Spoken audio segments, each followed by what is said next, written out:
The Joe Rogan Experience. Train by day, Joe Rogan podcast by night, all day. Hello, Joe Rogan. Good to see you, my friend. Good to be back with you. Hey, congratulations on the success of your show. It's been it's very awesome to see, and it's been really awesome to hear from so many people about it that know that I'm really fascinated by the subject. And the reviews have all been super positive from my friends, so I'm really excited about it. Well, thank you for appearing on Ancient Apocalypse as well. My pleasure, my pleasure. It's a subject to me that is so unbelievably fascinating and so bizarre that it's controversial. I do not understand. I mean, we were just talking about this, and I said, let's stop talking when we were getting coffee.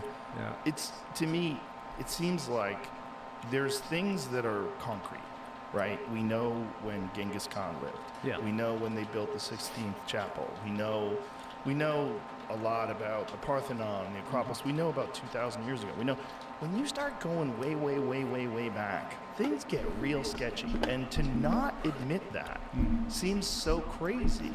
When they find things, when they're making apartment buildings sometimes, they're digging into the ground, they go, oh, hold on a second, what is this? Doesn't it happen in Mexico City all the time? Yeah, it does. And actually, that's how a lot of archaeology happens. Somebody's building a road or building apartment buildings or building a dam, and they call in archaeologists to see if there's any interesting archaeology there. And this is part of the problem I have with archaeology as a discipline. I'd like to think of itself as scientific, but what I think it's primarily doing, and it is weird, is trying to control the narrative about the past. Do you think that's because the people that are in control of archaeology, the academics, the professors, these people have written books on these things, have lectured on these things, and they've been very specific Yo, about timelines. Elusive! Yeah, I think it's a complicated... My brother, what's up, man? Thanks, brother. Thank you, man. Of things. First of all, because archaeology Thanks, is buddy. so desperate to be seen as a science, Thank you, man. it tries as hard as possible to distance itself from any ideas that might be seen as we took back movie. some strats, You know, right? anything out on the edge, archaeology doesn't want to associate itself with. And then I used the grenade in the exhaust bay, and I ran uses around to the attack drone. Pretty out on the edge ideas. Now, pretty I don't cowardly. know why the possibility of a lost Pretty civilization cowardly. during the Ice Age I'm a should big be out coward. I'm just on the edge delaying. idea. I'm just We've literally had just lost delaying. civilizations before. The Indus Valley God run. civilization, Honestly. in today But I mean, that's it. Pakistan, If it's going to be, if I'm known going about to until go the step by step to 1920s, it gain was the found by confidence, accident, and every Right. turn of the archaeologist's spade can reveal new information. But so that's what we're going to try the- to do the- today. the- We're trying to get the God run. the We might reaction run around to- the drone. My proposal that we've forgotten an episode in the human story. It's Thanks, always brother. been hostile since I published Fingerprints of the Gods in 1995. But with Ancient Apocalypse, much bigger platform reaching a much wider audience, the reaction was just hysterical. And it went on for a very long time. And it appeared to me, I don't think it's a conspiracy. I don't think archaeologists are involved in a conspiracy. I think the people who are attacking me genuinely believe in what they're saying, and they genuinely think I'm harmful. But that's like calling it the most dangerous show on Netflix. How did they come up with that? How is it harmful to be speculating I about can never ancient hit that train structures? shot It's like interesting. ever Yeah. in my life. And That's what I don't get. the other thing is the racist angle. Like, we're talking about the exact same Yo, people. last We're weekend, just yeah, talking man. about an older time. It doesn't, Thank it you, doesn't make brother. any sense at all. In fact, I think this might be the last it kind of points to the stream, superiority. GoldenEye stream. Absolutely. I mean, whatever they did, however they Maybe did it, tomorrow yeah, night. There's a is very small chance, unbelievably but extraordinary. yeah. And probably I, not. I think pointing that out. I think this might be the last amazing. GoldenEye stream. I mean, This might be the last you're stream before I go to discovering China, and what you're honestly. showing on that I show wanted to get a is weightlifting that stream in there tomorrow, maybe are tomorrow. A lot of mysteries when it comes to the But- history of human beings, and we should embrace those mysteries I don't because know. there's concrete, irrefutable evidence, especially in terms of like Göbekli Tepe and some of the other structures. I mean, this is wild stuff. Yeah. The idea that human beings had an advanced civilization 10,000, 20,000 years ago, 30,000 years ago. What happened? That's what's really interesting. Yeah. What happened? And that's why it's Ancient Apocalypse, because we know that there was a global cataclysm, a slow one. No, I got 1,200 fucking years stupid. long, between Cute. I got 12,800 and cute. 11,600 years ago, called the Podcast Age of cool. Dryness. Thanks, brother. There's still arguments about what caused it, but the fact that it was cataclysmic is not really not really disputed. The accusations that were put against me and the show of being, the accusations included the words racist, white supremacist, misogynist, and anti-Semitic. They give you the full hand. They didn't give you one card. The show doesn't touch on any of these issues. Race is not mentioned in the show. So what the archaeologists were doing there, they were going back to Fingerprints of the Gods that I wrote in 1995, in which I reported indigenous traditions about the appearance of bearded foreigners bringing knowledge after a cataclysm to the shattered survivors of that cataclysm. And in some cases, in those traditions, those knowledge bringers are described as white-skinned. And that is why the show was accused of racism, because archaeology has since taken the view that all of those stories were made up by the Spanish. And that's I forgot you can't. If you shoot there, you can't pause there. Mexico, I'm learning. There's just so many pieces in this friggin' level. Viracocha, we have Quetzalcoatl, we have Bochica. This is a pan-American myth, and actually, I think it's racist of archaeology to imagine that the magic powers of the Spaniards could impose a myth upon indigenous peoples all over the Americas, that they'd just be so stupid. Oh yeah, buddy, I'm gonna stream. I plan to stream in China, my dude, but it's gonna take some time. Indigenous myths. It's gonna take some time to set up. And I was reporting them in that book, and I stand by them. And it turns out that there's actually a huge argument within. I appreciate you wanting to watch me in China. I appreciate that very much. And what is the rest of the argument? What is the other side of it? Well, the other side of the argument that it's inconceivable that the Spaniards made up these stories. These stories were reported to the first Spanish visitors in Mexico and in Peru. They were reported to them by indigenous peoples as indigenous myths. And we're going into a Mercury retrograde next week. Next Thursday, I think, is Mercury retrograde start. It's going to be 3 weeks of delayed communication, and it's an ultimate conspiracy. Shit's going to get fucked. I don't think we should take away these traditions from the indigenous people who reported them. But it gave a very useful handle for people to attack this series on. So the theory is that it was an uneven destruction, right? And that some places fared better than other places in terms of the Younger Dryas impact theory, right? Thanks, guys. Yeah. And that those people Thanks, my friends, might have, my pals, reclaimed a modicum of civilization. Yeah, that's the idea. And by the Mi way, amigos. on that point, I have never, in anything that I've written or anything that I broadcast, ever myself suggested that white races were involved. Actually, it would be quite stupid to do so, because if you look at Europe during the Ice Age, and I'm talking about a lost civilization of the Ice Age, Northern Europe and North America were absolutely inhospitable wildernesses during the Ice Age. They were frozen, they were dry, and they were dangerous. And they were not the places that people would go. People naturally gravitated south towards the equator, towards the tropics. That's where I would expect to find traces of a lost civilization, and that's where I do find traces of a lost civilization. You don't really find... I've never reported anything about the UK, for example, in my books. We have Stonehenge, we have Avebury, we have these stone circles, but they're not... The sad cat. That was the time when the UK started to get warmer, and it's the same with the rest of Northern Europe, and it's the same with the northern part of North America. You have to go down to the southern part of North America, you have to go into Mexico, you have to go into South America to really find an environment during the Ice Age that would have nurtured a high civilization. And there's a lot of speculation as to why they weren't able to cross the Bering landmass too, right?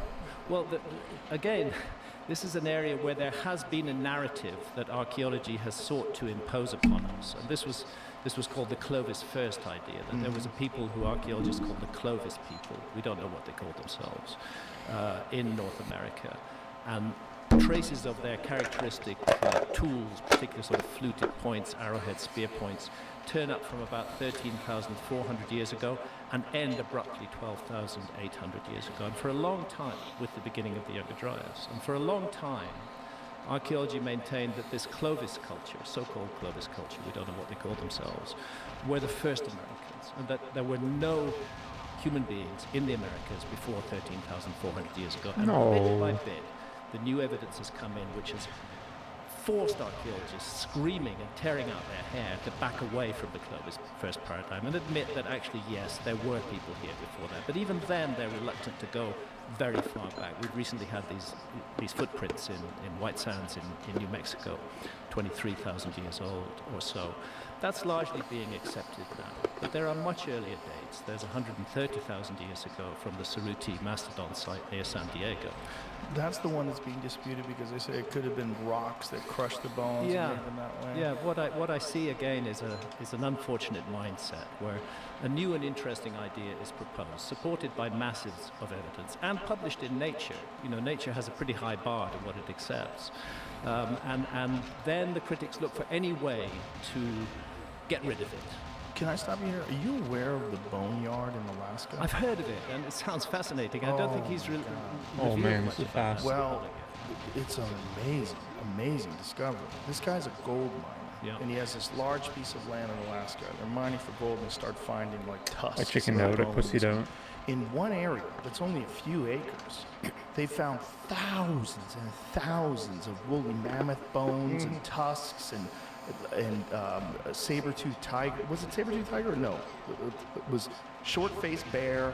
They found all these, like, all the megafauna. Many animals that weren't even supposed to exist in Alaska. And he's like, look, we have the bones of it. Yeah. And one of the things they found recently was bones that were sawed, clearly sawed. Human workmanship.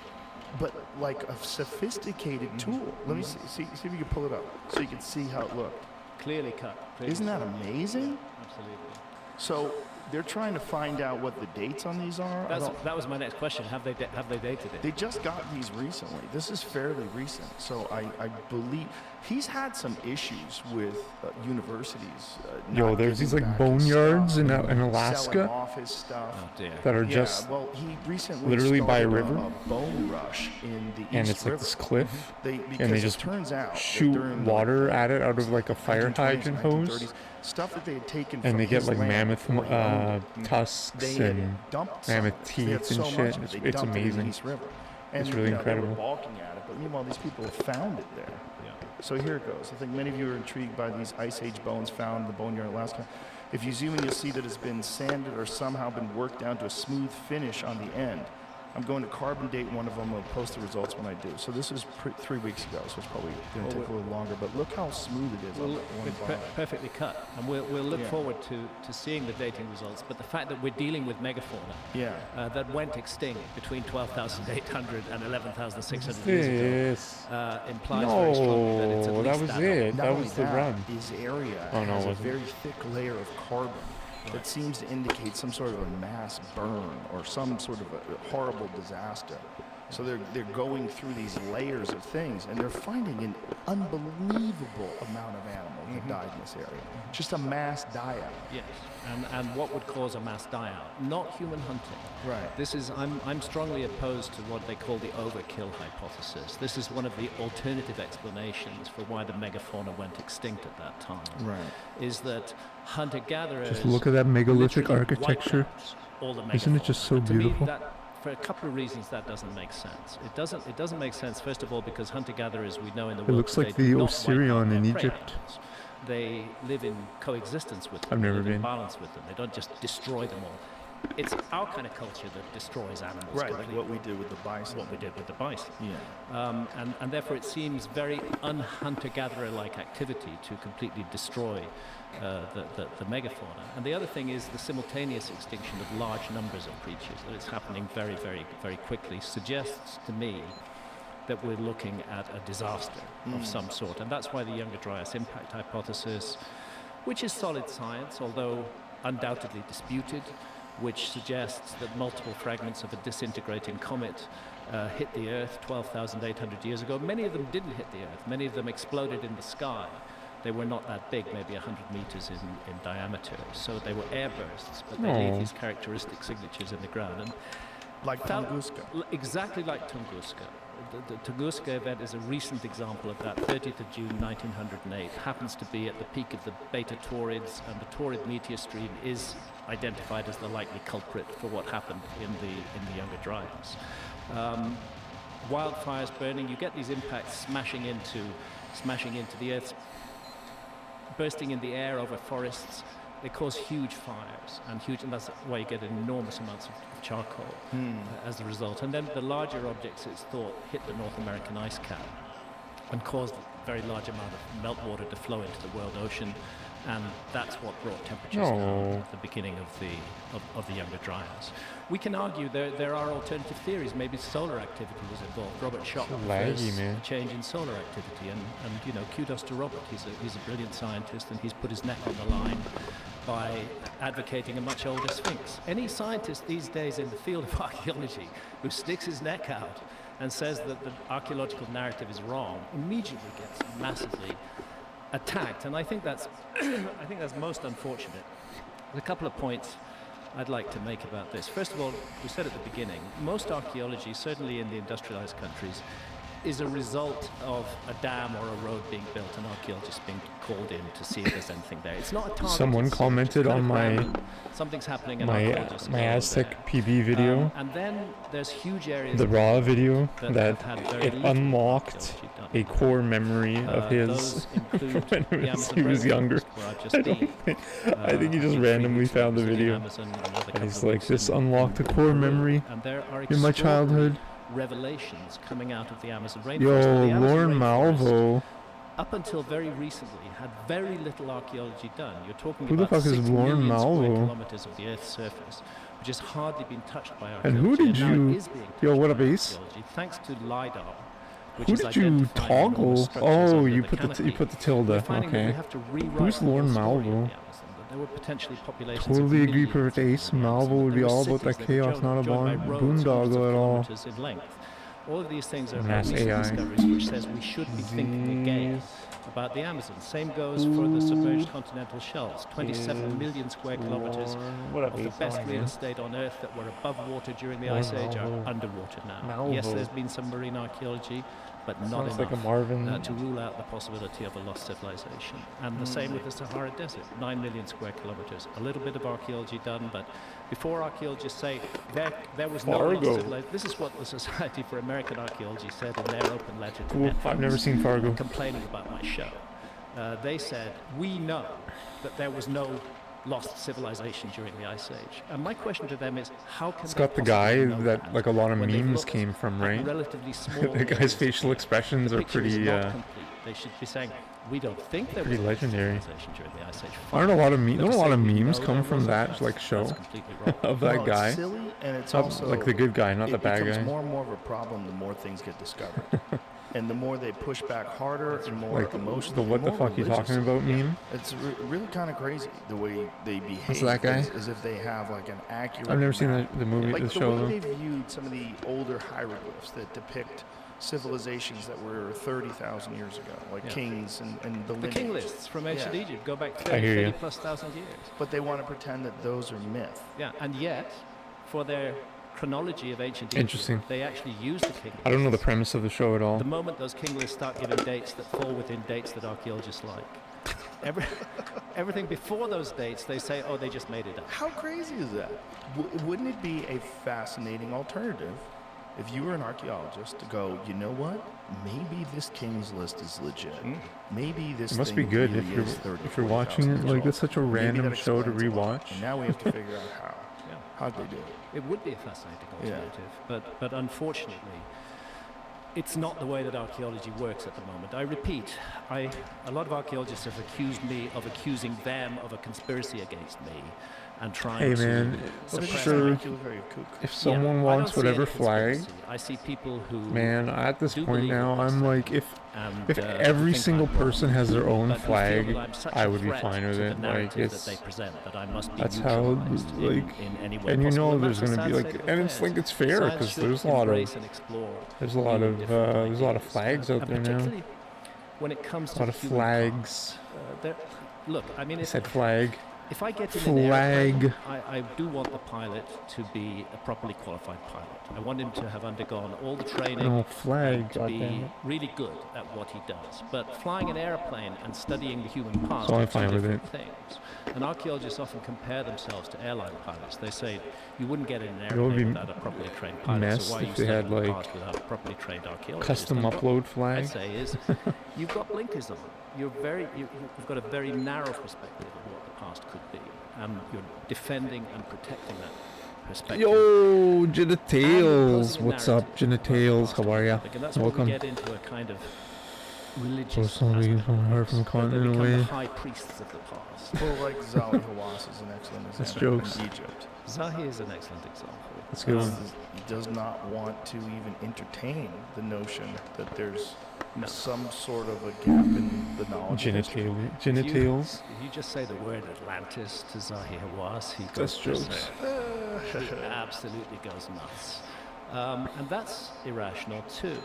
How come Quebecers don't put since flags we on their know lawns? I see it a that the lot in Atlantis story rural comes from Plato. We know Ontario. that Plato said the source of that story was in ancient Egypt, in the Temple of Neith at Sais in the Oh, Delta. really?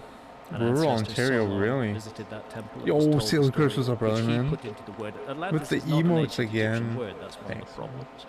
But he called it Atlantis. But at Edfu in Upper Egypt, there's a whole story of a homeland of the primeval ones that was destroyed in a great cataclysm and flooded by the sea, leaving only a few survivors who traveled around the world seeking to restart civilization. It's told very clearly in the Edfu building text, Well, which unfortunately have now been completely I think translated. around, like, Sadly, only where in German. Ontario, I you hope we'll mean see the full English translation near in Quebec? due Near course, Quebec, but the there's a lot of translations I French, was right? working from when I first studied them are Within like very 100 good, and they've been kilometers of reinforced Quebec, and supported by this new maybe full within 50 kilometers of Quebec, So, you'll find I think the Atlantis story does towns have an ancient completely Egyptian French, origin, and I think the with ancient French Egyptians should be proud Quebecois of it names. rather than throwing it away. And also, Holy fuck archaeologists me, should man. not seek to isolate the story of Atlantis from other flood myths and traditions all around the world. And that's a problem too. Alexandria. I mean, we have hundreds of myths and traditions from countries all around the world, Alexandria, what the which speak fuck? of a great global cataclysm. I don't think I've ever heard of huge Alexandria. flood, often wildfires. Tons of Canadian Uh, flags anywhere. Destruction of human beings and of animals. AI Few survivors tell who seek to restart me civilization. It's a global about story, not a single Alexandria, story told by Ontario. That's And, crazy. I mean, if you hear the same story from so many different cultures, at what point in time do you go, maybe there's something to this? I mean, it's just very strange to try to Cooler deny town, it. good Again, we vibes. have this. Especially with the Yeah, physical that's evidence. your question is much especially better. with the physical evidence, and it's interesting with the physical evidence, like like Wow. Göbekli Tepe, which is Like on the 401? 11,600 years old. I mean, it used to be argued. Robert Schock and John Anthony West work on the Great Sphinx, Yeah, where I'm from, suggesting that the Sphinx could be I'm in Ottawa. 12,000 plus years old. And my It used to be argued city, that was impossible I'm from because there was no other site anywhere in the Orléans, world, no other megalithic site of Orleans, the same age. And then we discovered Göbekli but like Tepe. New Orleans, And New it's Orleans, 11,600 Orléans. years old. Now, if you can make Göbekli Comes Tepe from with this 20-ton megalith, France, beautifully Orléans, carved the town of Orléans. representations of human and animal figures in those pillars. If It you has can like do an that, accent. you can cut the Great Sphinx out of bedrock as well. There's no reason to dismiss the geological evidence of the Great Sphinx anymore, but instead, what archaeology is doing is Accent trying to aigu. finesse Göbekli Tepe. They're trying to say, oh, there was this gradual build-up to Göbekli Tepe, and they now talk about a people who they call the Natufians. Again, we don't know what they call themselves, who were predecessors of Göbekli Tepe around 14,000 years ago.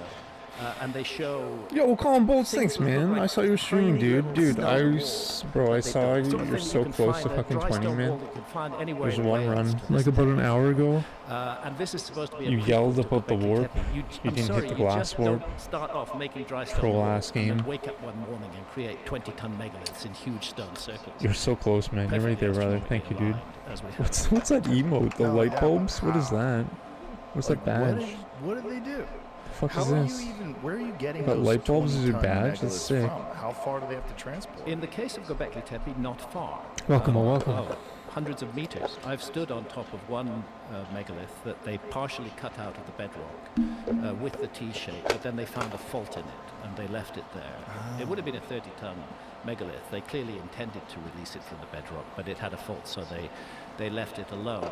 The Thanks, man. quarries, the issue of the quarries for the rock at Göbekli Tepe is not too big a problem. But the transportation of those? Even the transportation, you get enough people working together, and I think I'm they can move. gonna try large for stuff. forced stuck That's mainframe not in dispute, but that's where the question comes: and how do you get enough people together?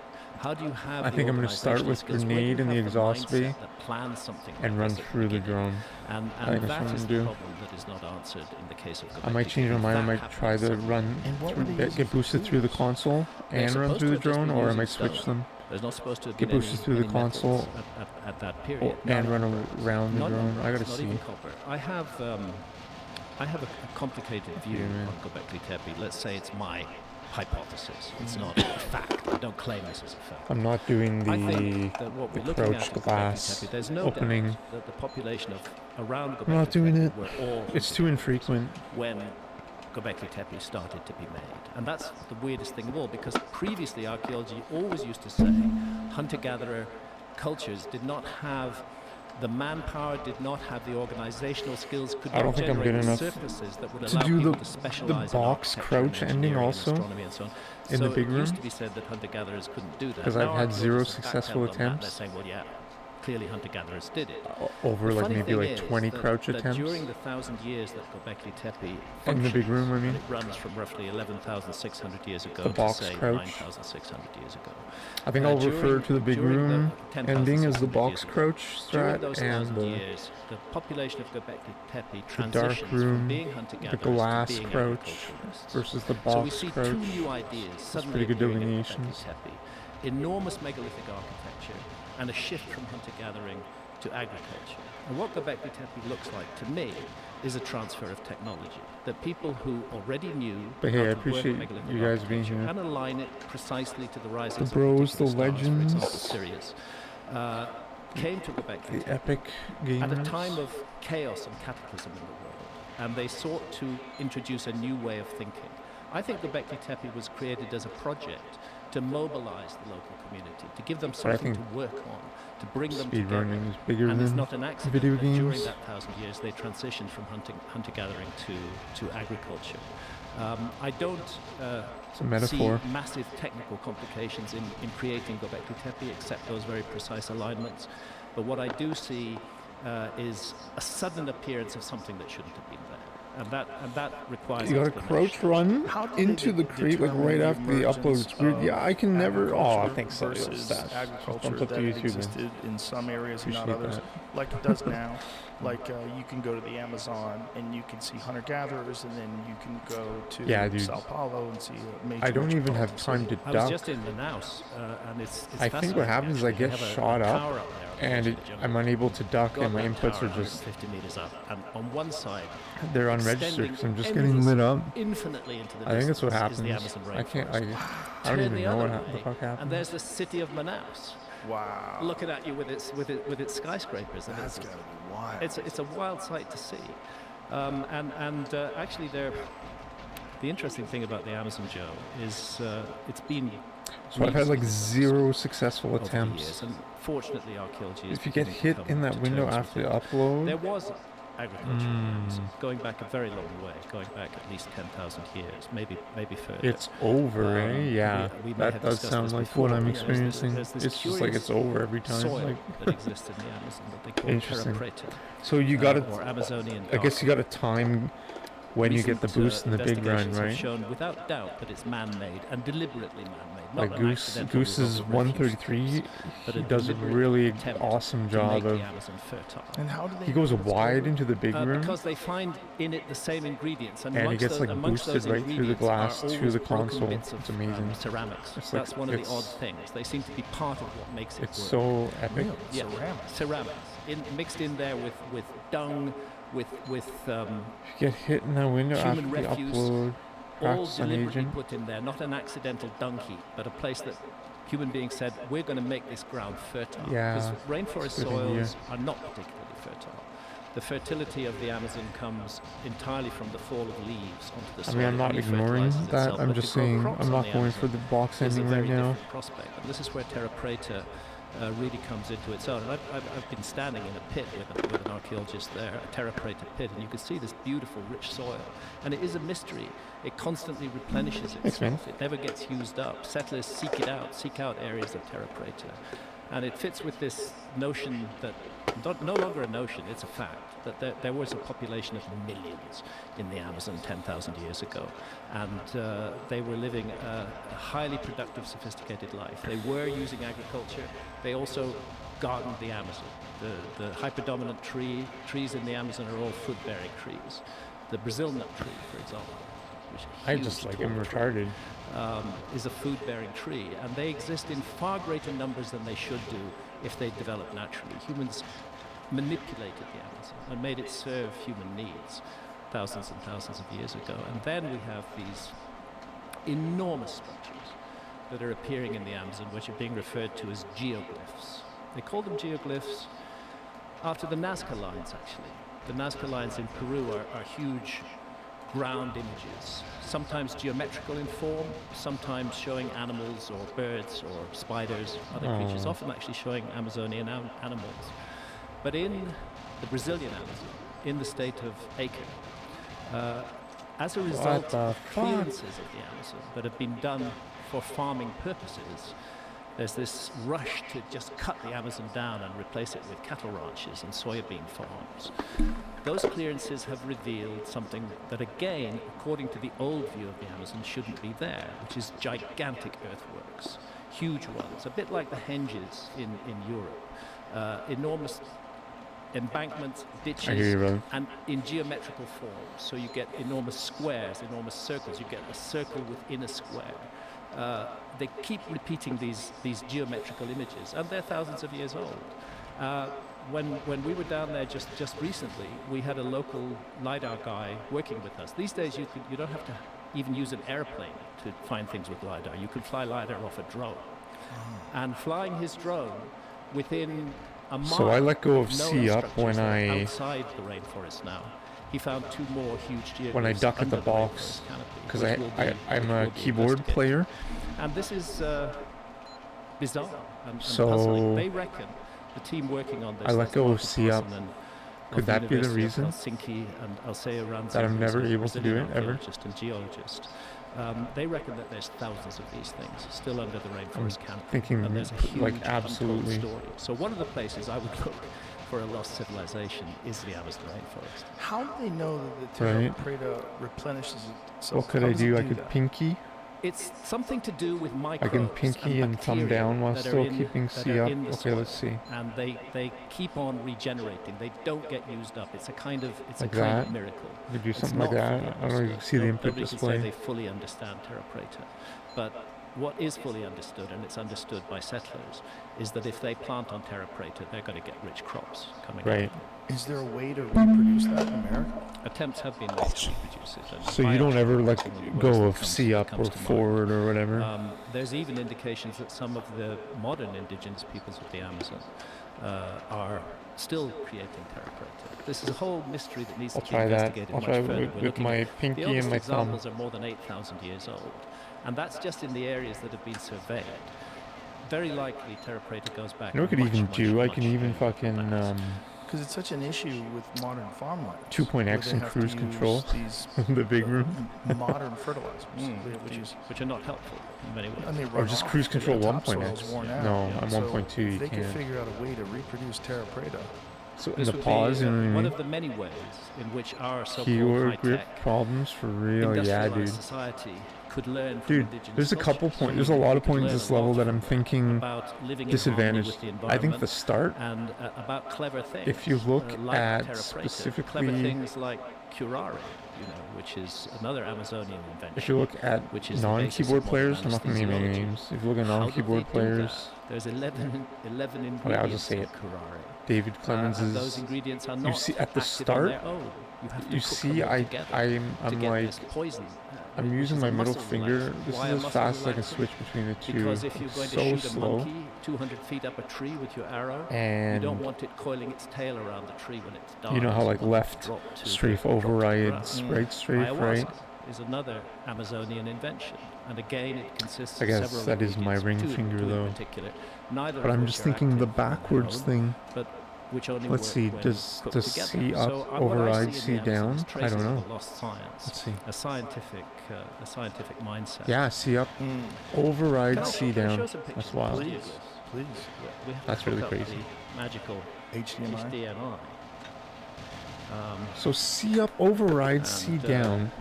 So I'll just therefore, show a few slides of them. when you're ducking at full I speed, forget which side the HDMI is in. I think it's in that side. you don't actually like stop. Because I thought C downing would stop the running, but I guess it doesn't. Because of C up overrides C down. Okay. That's Are why I'm we- getting fucked every time, dude. Are we on screen? That's completely that's 100% the reason. Yeah, so this shows the Amazon. 6.7 million square kilometers. There's still So you see what I 5.5 mean? million left covered by Like rainforest. fucking- That's bigger than the entire subcontinent of India. Hit C up first. And hardly any archaeology I don't know. has I been think done. so. Maybe. The archaeology that is I being can. done I is can. I'll fascinating. try And again. it's particularly in the state of Acre. I just have them both in pressed. the Here southwest we go. of Brazil that we're seeing these extraordinary geoglyphs. See? Now I'm here with. See. I'm on the left there. That's Marty Parsonen from the University C of up Helsinki. overrides C down.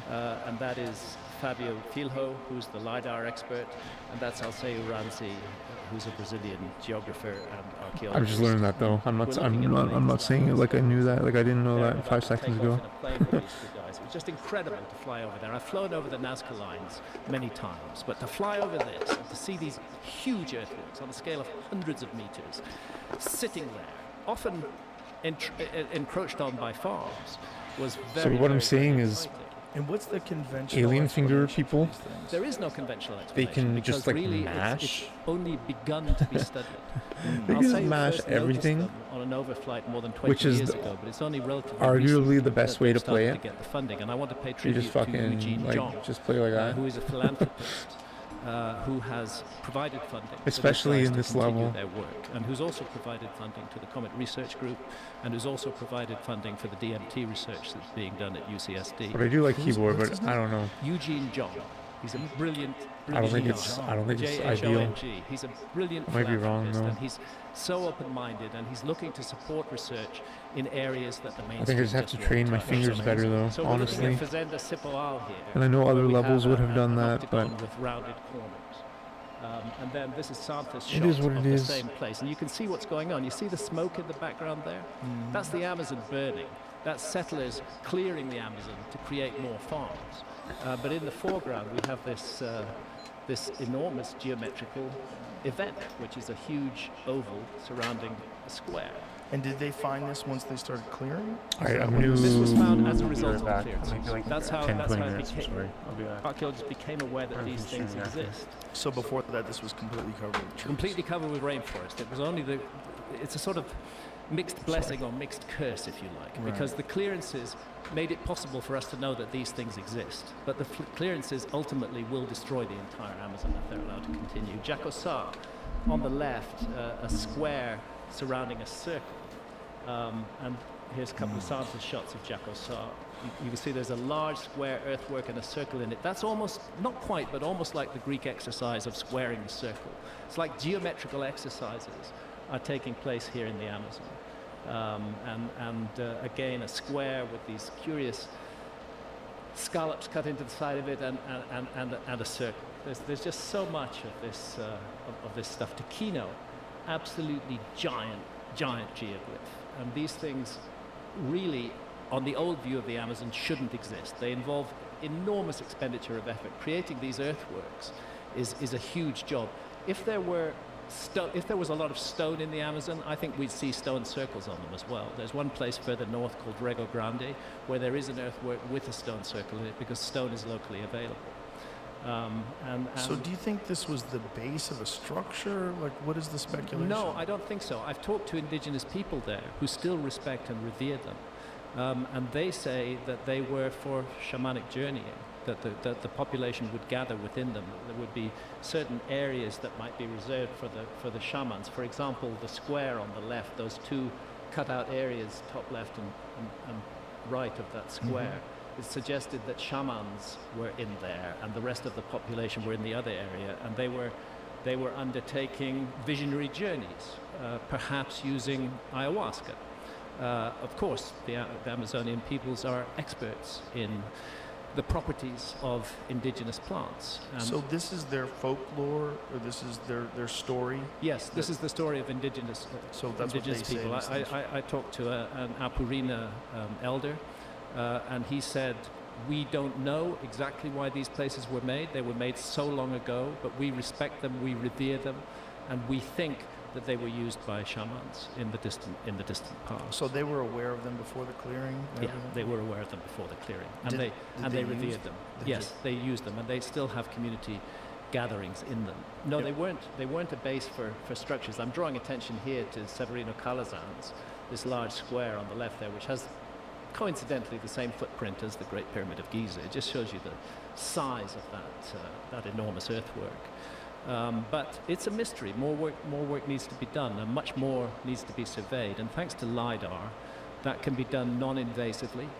We can spot these things. Very small teams can go in and do a bit of excavation there and figure out what was going on. I think the story's going to go back further and further into the past. Is there any evidence of wood structures? Like, did they make buildings out of wood back then? Not that I'm aware of. When did people start using wood as a structure? I think you can trace wood back as a structure hundreds of thousands of years. But when did they start using it in, like, if you see like the ancient Mayan civilizations, what you find in the Amazon, you don't find ancient wood structures, do you? I think that's largely an artifact of the fact that wood doesn't preserve very well. Right. So how do we know that there weren't wood structures? There may well have been. Over these. There may well have been, which have just rotted away and gone. There may well have been wooden structures there. Because it kind of looks like foundations. It does look like foundations, and it's just a very weird thing. But I think the main point is someone made it. Someone made it, and it involved a very large amount of organized labor in order to make it. There had to be the will and the intent in order to do that. It's interesting that the patterns are geometrical. And are they geometrical, like with the perfect length? And yes, they're very very good. Fazenda Pirana and Severina Calazans are both aligned to true astronomical north. That's different from compass north. That requires astronomy. You can't get true north without using astronomy. So this tells us not only was there a culture that was capable of creating large-scale public projects, but also they had astronomers amongst them. Wow. It's a good mystery. The other thing is the geometrical patterns are very common experience in ayahuasca visions, in altered states of consciousness. Our culture tends to despise altered states of consciousness, although fortunately that's changing. But in the Amazon and many indigenous cultures, they're regarded as extremely important, that we can't confine ourselves to the everyday wide-awake state of consciousness that requires us to interface with the physical world. There are other states of consciousness which are also valuable and which bring teachings. And it's just one of those facts that most people who drink ayahuasca, most of the time, at some point will experience geometrical visions. So there's a question: is there a connection here between the use of ayahuasca and the geometrical patterns? There's a huge rock wall has been found in the Colombian Amazon, Serra de la Lindosa, which I'm hoping to get to this year. 8 kilometers long, covered in rock paintings. The rock paintings are dated more than 12,000 years old. They show extinct megafauna. They show giant sloths which went extinct during the Younger Dryas, for example. And they also show the kind of entities that are seen in ayahuasca visions. They show the same sort of patterns, the same geometric patterns that are seen in ayahuasca. So there's a sense that... Do you have any images in this place? Serra de la Lindosa. You're connected to the... Yeah, I don't have images of La Lindosa. Oh, maybe you could Google it. But if or give the plug yeah, back. I'll give the plug back. I was trying to Google it and I didn't find anything. And I might have spelled or guessed wrong on Serra. How do you spell? La Lindosa. La Lindosa? Yeah. Let me just... I got it. You got it? Yeah. You're going to have to give him the cord real quick, and then he'll give it back to you. Okay. There you go. It's literally an 8-kilometer Sistine Chapel in the Colombian Amazon. That's the other thing. I mentioned there's not a lot of rock in the Amazon. Where there is rock, they used it. There's rock paintings all over the Amazon where rock is available. These kind of things, yeah, that's it. these are characteristic of ayahuasca visions, but in this case, they're more than 12,000 years old. Now, does that prove they were using ayahuasca 12,000 years ago? No. But it's very similar to like a tryptamine vision. Totally. It does suggest that some tryptamine was being accessed at that time and resulting in these visionary images. Boy, they shitty drawers, weren't they? Their drawing was terrible. But bear in mind that they're clambering 100 feet up a sheer cliff in order to. Still, guys, do a better job. It's ridiculous. Create these paintings. The people were so fat. Are those people or sea turtles? What are those things? It's really interesting to see. So this is 11,000. How old? 12,000. 12,000 plus. Yeah, 12,000 plus years old. It's interesting because if you see the paintings that they found in that cave in France, those are 30 plus thousand years old. Oh yeah, there's paintings in France. If you go to Chauvet, you're looking 36,000 years old. Can you go to those, Jamie? Hohenstein-Stadel in Germany. That's that amazing Werner Herzog documentary. They often have. I think it was the Cave of Dreams. Cave of Dreams. Yes. Yeah. They often have. That. We're looking at Lascaux. Hang on the. Yeah, we're looking at Lascaux there. The bull painting there. They were better artists. They were. I have to confess, they were quite a bit better. This art is very good. If you go, Jamie, if you go to the NPR, the painting of a bull, one step left from where you are, that one. This is very interesting. There has been an argument made by a couple of astronomers that what is depicted there is the constellation of Taurus, and that in itself is heresy, because archaeologists who want to give everything to the Greeks say that it was the Greeks who invented the constellations of the zodiac. And not showing. Why do they think that represents the constellation? Because of the 6 little dots, which are not, I think, on the head. I think they're somewhere behind, not in this picture, which is often how the Pleiades are seen. They're seen that actually there are 7 Pleiades, but often to the naked eye you see 6. And the positioning of the Pleiades in relation to the constellation of Taurus is that it right there? Is the basis for that argument. It could be. I'm not sure. It's so long since I've looked at this, but I know that there are six dots there. So this cave art was going on all around the world. It's found that some of the oldest art has been found in Indonesia. Oh, here it is. Here's the. Yeah, there's the Pleiades. The whole argument about the Pleiades. It's those dots, exactly. The ones you pointed to, above the back of the bull. 1, 2, 3, 4, 5, 6. That is how the Pleiades are often seen with the naked eye. Can you go back to the other? Yeah. Wow. Yeah, it's an argument. It's not accepted by mainstream archaeology because of their narrative, which is that the discovery of the constellations of the zodiac is given to the Greeks or perhaps to the Mesopotamians before the Greeks. It's not thought that any human culture could have noticed the constellations of the zodiac before that, and that's really absurd because the constellations of the zodiac are on the path of the sun. The sun rises against the background of a different constellation every month. And how would the ancients have missed that, especially since the skies were an ever-present phenomenon to them in a way that they are not to us. Right. We're cut off from the skies by light pollution, but the ancients were not. What a fascinating concept that they knew about the constellations 30,000+ years ago. Yeah, and I believe they did. And we see that again in Göbekli Tepe, in Pillar 43 in Enclosure D. You see a constellation that we recognize as Sagittarius. Brian and I were talking about one of the ancient versions of human beings, and I sent him this the other day because I read this article that I thought was amazing, where it was talking about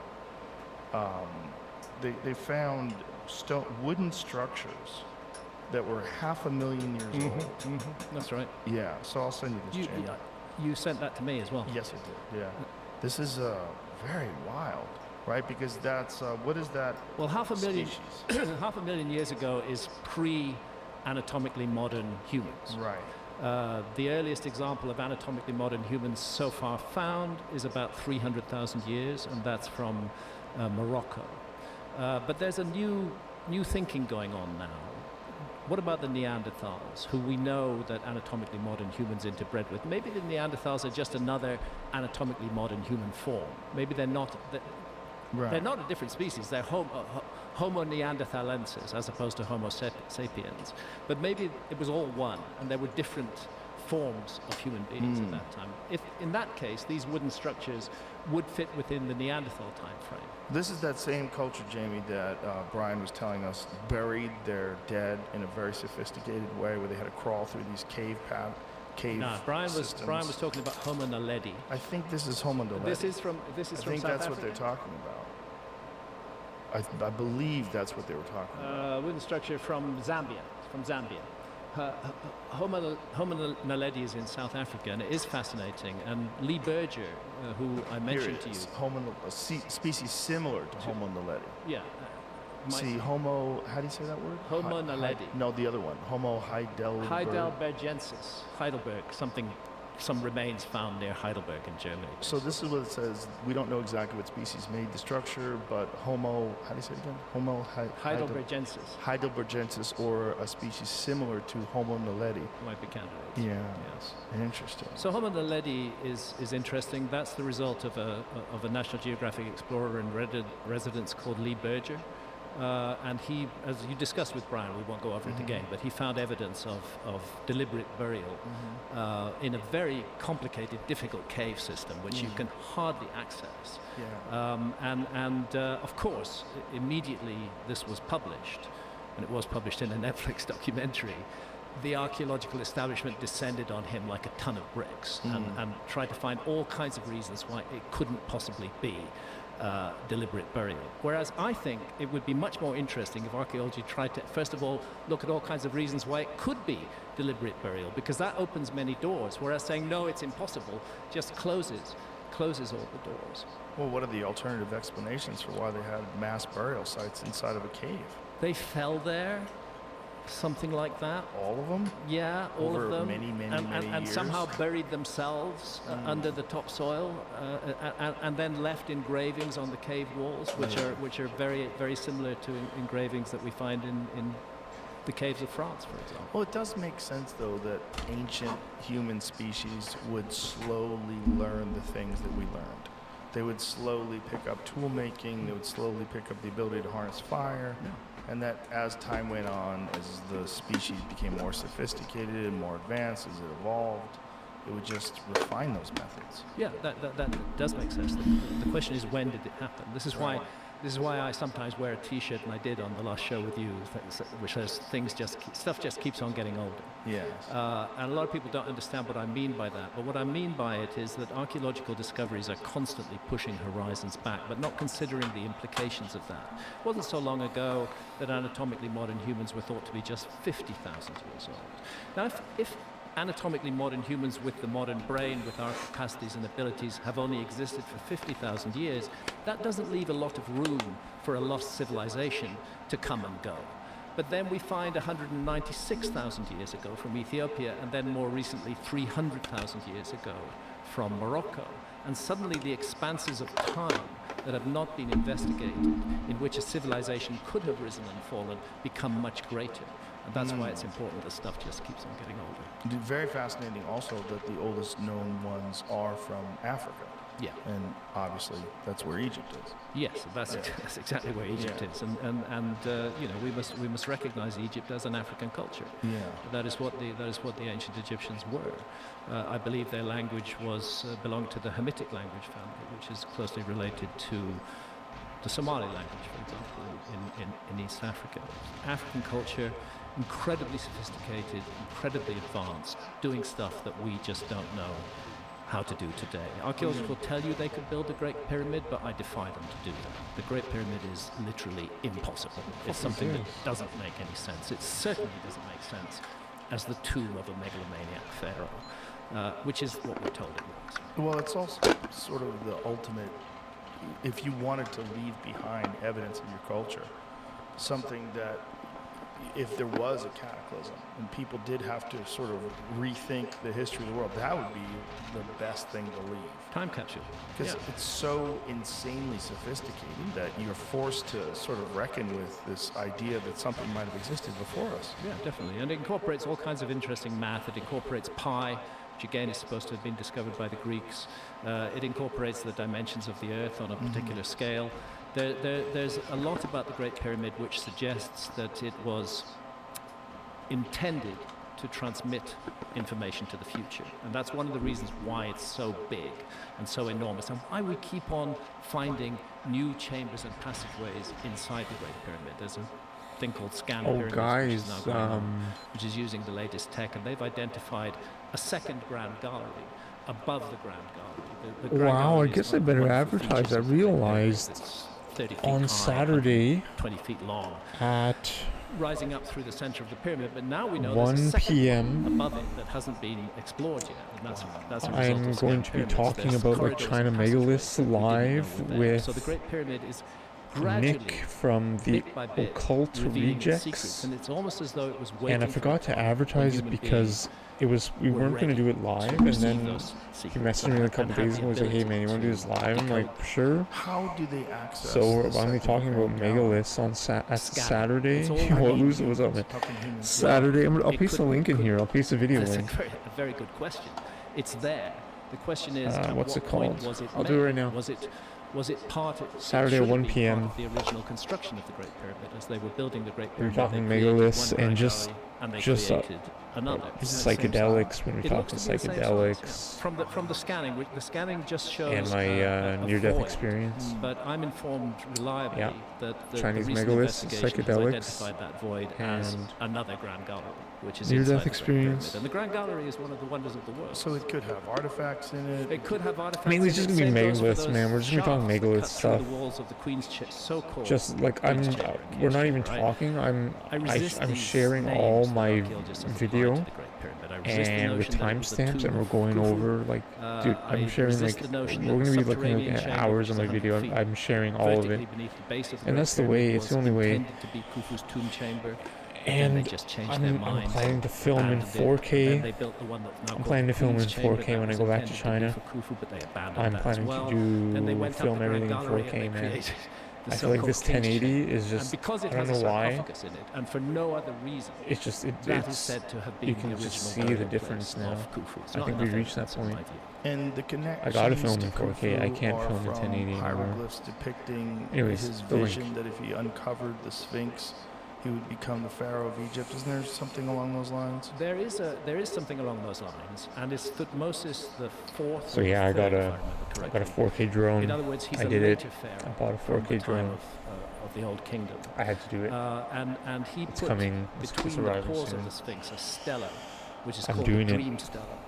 And We're in getting it, the he records 4K a dream 4K that he footage. had, It's gonna be that really good. At that time, the Sphinx was buried up to its neck in sand, and the dream was that he should clear the Sphinx. The Sphinx requested him I'm doing it with good ordered intentions to for free it of everyone. sand and reveal it again Right. in its true form. This was at least It's like 1,200 years providing after the Sphinx is information supposed to to have been people. built 4,500 years ago. But as you know, Robert Schoch and I and many others are convinced the Sphinx is much, much older than that it goes back 12,000 plus years. And this is based on geological evidence of heavy rainfall, which is another Well, they're are they interesting live thing right about now? the climate and the environment of that area. That we think of it as being desert, but at one point in time it wasn't. Well, this is one of the reasons why I'm so frustrated by archaeologists claiming that they can know there was no lost civilization when they've done so little work in the Sahara, when the Sahara was, in a number of occasions during the Ice Age, incredibly fertile. Very, very nurturing environment with huge river systems running through it and lakes. It's not disputed that that was the case. It was a kind of environment that would have nurtured human civilization. And we really can't write off the possibility of a lost civilization until we take a much closer, much more detailed look at the Sahara. Of course, that's expensive. And then Egypt itself is in the Sahara. Didn't they find fossilized whale bones in the Sahara? Yeah, that would go back a lot further. That would go back to millions of years, to a time when the oceans were different, perhaps even hundreds of millions of years. So Sahara at one point in time was an ocean. As many places were. Pretty much anywhere where you find limestone was once covered by ocean. The world has changed. The world is constantly changing. It's like one of those magic kids' toys where you pull a lever and it wipes out the diagram you just made. You know? Yeah. It just keeps on.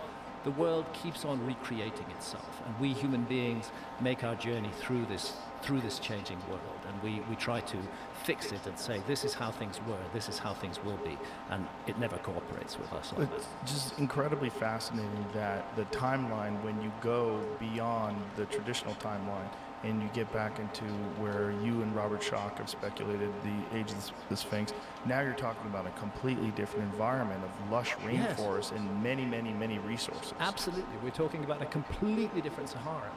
And Schock's evidence is of 1,000 years of heavy rainfall. That's what the Sphinx bears witness to, that it was already there when the rains of the Younger Dryas, and the Younger Dryas affected the Sahara with heavy rainfall. Just as further north it changed the climate and made it much colder. In the Sahara it became much wetter. And it's that period of rains that are the most likely culprit for weathering the Sphinx in the way it is. But it could have stood there thousands of years before that. There's also very clear evidence that the face in the Sphinx is much younger, right? No doubt about that whatsoever. The evidence takes, excuse me, frog in my throat. There's a little cough button if you want to hit that. Oh, if you want to hit it. Do I have a cough button? Yeah, you have a little red button there. Is that this red button? Yeah, here? if you feel it coming on, just press it. Okay. I'll do that. Where were we, Joe? The Sphinx's face. Yeah, much younger. The first problem is the ancient Egyptians were masters of proportion. The ancient Egyptian art is rightly world famous for its quality, and they didn't get things out of proportion. They wouldn't make that elementary error when they create this giant statue, carving it out of solid bedrock. But the head of the Sphinx is way too small in relation to the body. It looks like the head of a pin. It doesn't fit with that 270 foot long, 70 foot high body. It looks very much as though the Sphinx once had a much larger head. Can you show us a photo of it, Jim? It's also much less weathered, right? And it's much less weathered. And this is again where Egyptology tries to attach the Sphinx to a particular period. Egyptology claims that's the face of Khafre, who was the successor to Khufu. It doesn't look like any known statues of Khafre that I can see, but let's not worry about that. It wears the headdress that's worn by the Sphinx, best looked at in the picture top left or the Quora picture. That headdress is called the Nemes headdress. It's the classic headdress of an Egyptian pharaoh, not, in my view, Khafre, but the headdress of an Egyptian pharaoh. But it's on a head that is way too small by comparison with the body. And both Schock and I and John Anthony West, Manu Saifzada, who's another excellent researcher in this field, we all feel that the Sphinx was almost certainly a complete lion at one point. It was a lion with a huge mane. And that head sticking up above the plateau got very the old heavily toad, eroded. man. If you can By the make it time live, the oh my ancient god, Egyptians dude. inherited it, they I don't decided even to these guys. Nick runs the channel. Bro, this channel's a different type of channel. Let me tell you. I don't know them that well though, but I think they just want to look at my. It's crazy. They want to look at. I think they just want to look at my footage. I made timestamps and shit. If you're there live, that'd be sick, dude. They're completely symmetrical on both left and right side. Completely symmetrical. I'm actually not sure whether that's the case with the Sphinx. But dude, bring that up. I'm surprised because I They're have the no doubt occult whatsoever that the head of the rejects. Great Sphinx was carved by the ancient Egyptians who made those statues. But the question is, what was it carved from? What was it cut They down have from? some like crazy So videos. the geology, the precipitation-induced weathering is one of the pieces of evidence for a much older Sphinx. New York But the other thing Patriot- is the astronomy. New York the fact that the Patriot Sphinx show is spiritual an equinoctial gangsters. marker. You know, if you I stand can't. looking My ad due blocker is east sucking it up. at Oh, look, they Giza have a or fucking anywhere in the website northern right hemisphere on the spring equinox, there's three key moments of the year. Four, actually. There's the winter and summer solstice, and there's the equinoxes, the spring and fall equinoxes. On the summer solstice, the sun rises far to the north of east. On the winter solstice, it rises far to the south of east. But on the equinoxes, it aligns perfectly due east. And that's what the Sphinx is. It's aligned perfectly to due east. The And it's occult gazing sciences, right. symbolism, And then we and the come to this vast realms contentious of issue of mystical who knowledge. discovered the By zodiacal delving into constellations. these captivating Because the Sphinx, resources, we will be 12,500 years ago, was gazing at dawn on the spring equinox at the constellation of Leo. In other words, this lion monument on the ground was looking at its own celestial counterpart in the sky. Egyptologists dismiss that. They say that nobody had any idea of the constellations until the Greeks. I just think they're wrong. So astronomy and geology together combine to invite us to consider the possibility that the Sphinx may be much older than 4,500 years old. And didn't the Greeks learn from the Egyptians as well? Not only did they learn, but they said they learned. Yeah, so the Greeks were very honest about it. They sat at the feet of the ancient Egyptians. They said they learned everything they knew from the ancient Egyptians. But somehow, archaeology has rewritten the narrative and gives far too much to the Greeks. Ancient Greek was a wonderful culture. Look at that, astrology. We might just end up talking astrology for 3 hours on Saturday. And it was channeling knowledge from much earlier times. In a way, ancient Greece is the goes a retrograde on between Saturday. the lost ancient world It's gonna and the fuck modern everyone world up. in which we live. And We're that's gonna why learn the some Greeks fucking really hard and the lessons, Greek I think, on texts are so Saturday, my useful to us. friends. And that's why I think the Atlantis story is And very Mercury important as goes well. retrograde Well, it's also weird next that Thursday, today, if you look at which the Lincoln controls Monument communication. and you look at the Parthenon. Oh, really? I mean, That's we terrible. mimic ancient Greek I did not know that. architecture today. All the Absolutely. Epstein We're still shit is copying hiding it. that I mean, what info, were I the guess. ancient Greeks copying? They were copying the Egyptians. It They- just completely makes sense. Yeah, go to the temple of Karnak, go to the temple of Luxor. You're looking at the model for the later Greek temples. They followed that example, and they were honest about it. It's modern archaeology that has kind of rewritten the story and given way too much to the Greeks. When you say that in Göbekli Tepe, the speculation is that they use stone tools. Yeah. Yeah, bros, we is there might literally any just end up evidence talking about of, astrology for 3 hours. bizarre cutting like they find in Egypt, where it looks like they're using some sort of a cylindrical No, drill? I shared all the or video whether links, it looks dude. like the stone is somehow scooped out shared in some all my method video. that we don't understand. It's gonna be great. I've not seen evidence of a cylindrical drill at Göbekli Tepe, but what you do see. I'm going to press that red there it button. Wow. There you go. Really? What you do see at Göbekli Tepe. Why is would Russia do pillars that? with Is that true? carvings in relief on them. Three-dimensional. Three-dimensional carvings which stand out. That means that all of the stone around the carving had to be cut away. Could It it wasn't a be matter of fake- incising not the fake carving news, into the but- stone. You had to remove the stone around it and leave it standing proud. Much more sophisticated. And it's much more sophisticated, and it's on the oldest so far identified pillar in Göbekli Tepe, which maybe Jamie can call up. It's pillar 43 in enclosure Could it D be at Göbekli maybe like Tepe, which Israel? is any chance of getting that up? It's Not Israel, but like it's a remarkable piece of the ancient art. Khazarians. It's definitely 11,600 years old. So often, Could it just be the Telegrams, Khazarians for playing example, will shady show- games? That's on the right there, another wonderful piece of relief carving. But there, pillar 43, this vulture is in exactly the position of the constellation of Sagittarius. And the disk over its wing suggests the sun against the background of the constellation of Sagittarius. Below it, we have a scorpion, so like the constellation of Scorpio, and roughly in the right place. Above it, we have a serpent descending, a bit like Ophiuchus.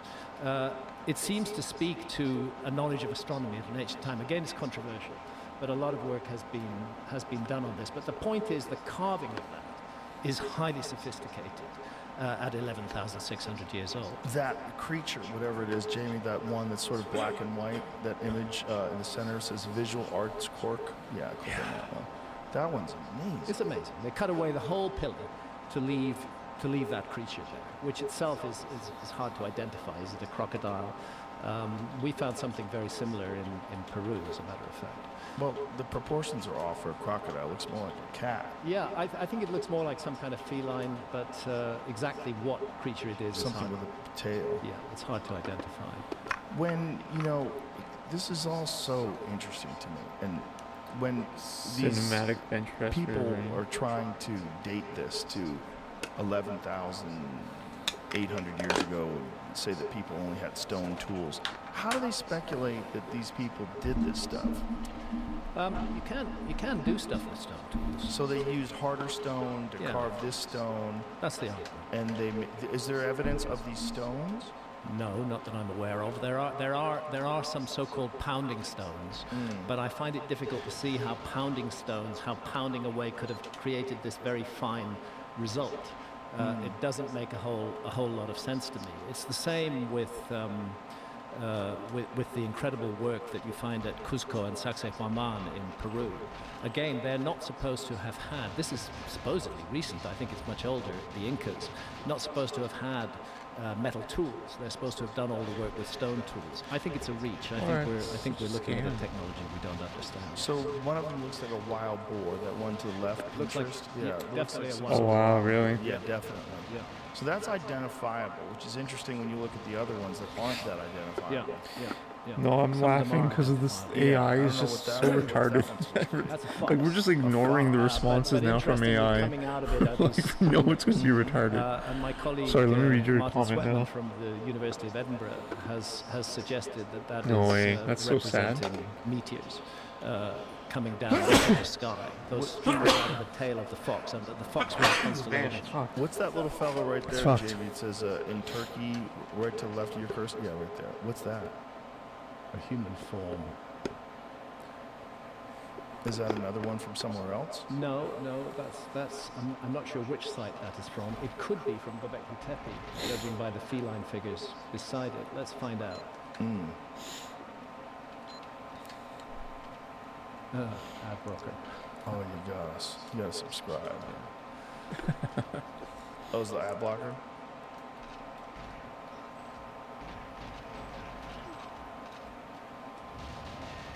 Too complicated. Is it letting you go back? Okay. Well, how do they... We have those images from ancient Sumer, which are 6,000 years old or so, that show what appears to be the solar system. So how do they... Well, first of all, let's remember ancient My Sumer was in realized my Mesopotamia. 138 Yeah. is a Mesopotamia. 2-0 boost Greek run word means between the in rivers. terms of And the rivers referred to are the Tigris and the Euphrates. like And where's through the Göbekli level. Tepe? Right between the I did headwaters have, of I know, I Tigris guess and the Euphrates drone rivers. back boost. Here it is. Hard to grasp relief of man holding his I did get phallus 2 found in boosts. Turkey. Which site? Sanliurfa is the big city nearby. That's where you need to go if you want to go to Göbekli Tepe. Not saying which site it was. Can I see that image It again? could be Karahan Tepe, where I've been, but I haven't seen that figure. That's It looks like he's covering his phallus, like he's embarrassed. Or maybe he's pregnant. Yeah. Look, maybe it's the first pregnant man. we don't know.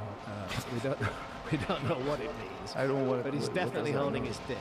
It That's seems for like sure. it. It seems like maybe he's peeing. Melted. Some of the I mean, other. what is he doing? What is he doing? I don't know, and we don't know. The problem is no written texts have come down to us from that. Please. So everything, in a sense, is speculation. What isn't speculation That's is the 22. date. I have What, 23? grave doubts about carbon dating in many cases, because carbon dating doesn't date stone; it dates organic Man, it's been materials. So it's the been notion some that you time can since date I've seen a 22. I'll be megalithic honest. site with carbon dating is questionable right away. But what tends to be done is that you look for a piece of organic material that is so associated with the megalith you want to date that you can say or propose that they come from the same period of time. I have that problem with the huge Moai statues in Easter Island. They're not carbon dated.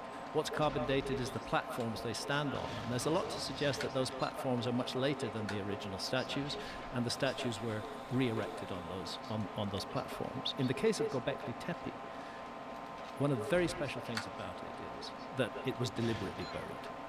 They ran that site for about 1,000 years, from 11,600 to say 10,600 years ago, and then they closed it down. And they went to great effort to fill up all the enclosures with rubble and to create a hill over the top of it. And that's why Göbekli Tepe then remained untouched for the next 10,000 years. There's no danger of contamination with younger carbon from a later culture. The fact that they found carbon in enclosure 40, in enclosure D, right by pillar 43, dated to 11,600 years ago, does firmly connect that place to 11,600 years ago. There are later dates from Göbekli Tepe. It wasn't all built in one go, but it stopped around 1,000 or maybe 1,200 years after it started, as though they'd achieved what they wanted to achieve. The population had all become agriculturalists.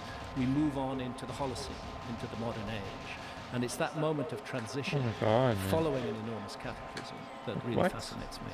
So, if they attribute the constellations to ancient Greece, what do they say about the clay tablets from Sumer? I've not seen any archaeologist who attributes knowledge of the constellations to the ancient Sumerians. That's a bit too late. The Babylonians, maybe.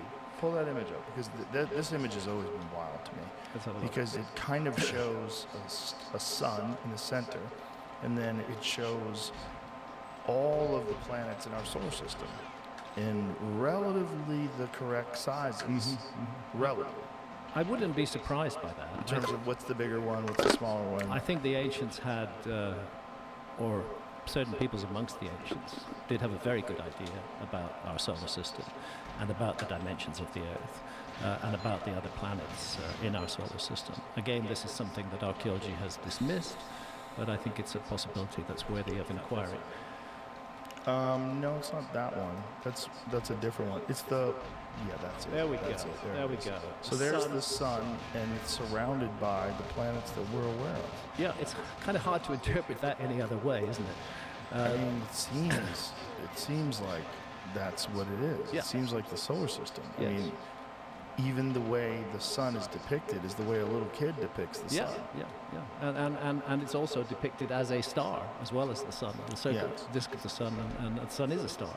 So it's such a strange image. The suggestion is much greater knowledge of the universe than is supposed to have existed at that time. And this is Sumer. Sumer is supposedly the first civilization, the oldest civilization on Earth. Yeah. It goes back about 6,000 years. But then what about the prequels to Sumer? And let's take Göbekli Tepe into account because it's so close to Sumer. Mm-hmm. And by the way, just within a few hundred kilometers of Göbekli Tepe is Abu Huraira, where there is compelling evidence of a massive airburst 12,800 years ago and a complete wipeout of the local population. I don't think it's an accident that Göbekli Tepe is where it is. Is there images of this explosion in the sky? There's an artist's impression of the explosion in the sky. Right, but do they have ancient images? Ground, like you can see like Tunguska, where it's all flattened? Yes, massive amount of evidence on the ground.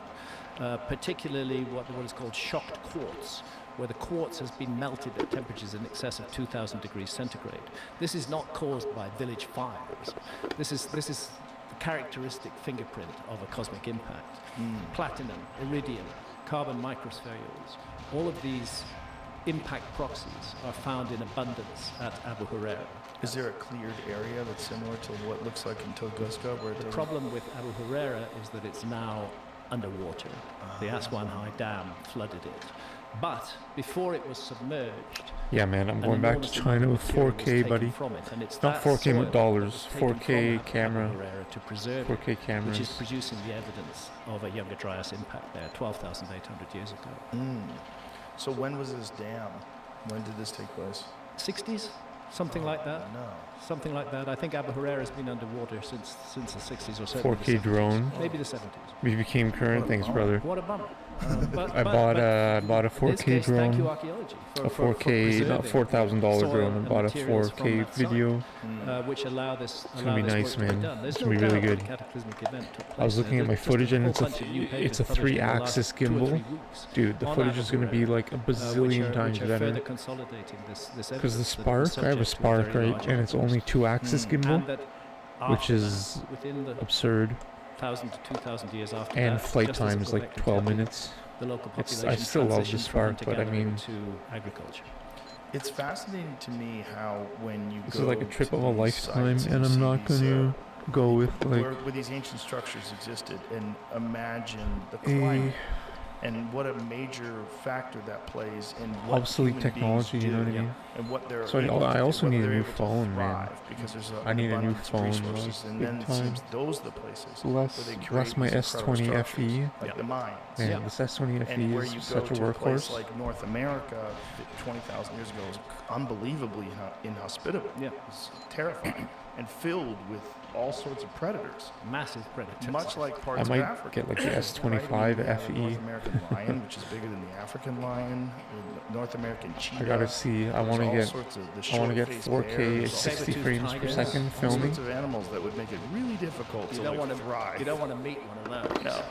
You know what, So man? it The makes drone I sense bought, that it the has people that live 4K there 60 didn't frames have per sort of second, technological sophistication that Yeah. maybe people 3-axis had gimbal.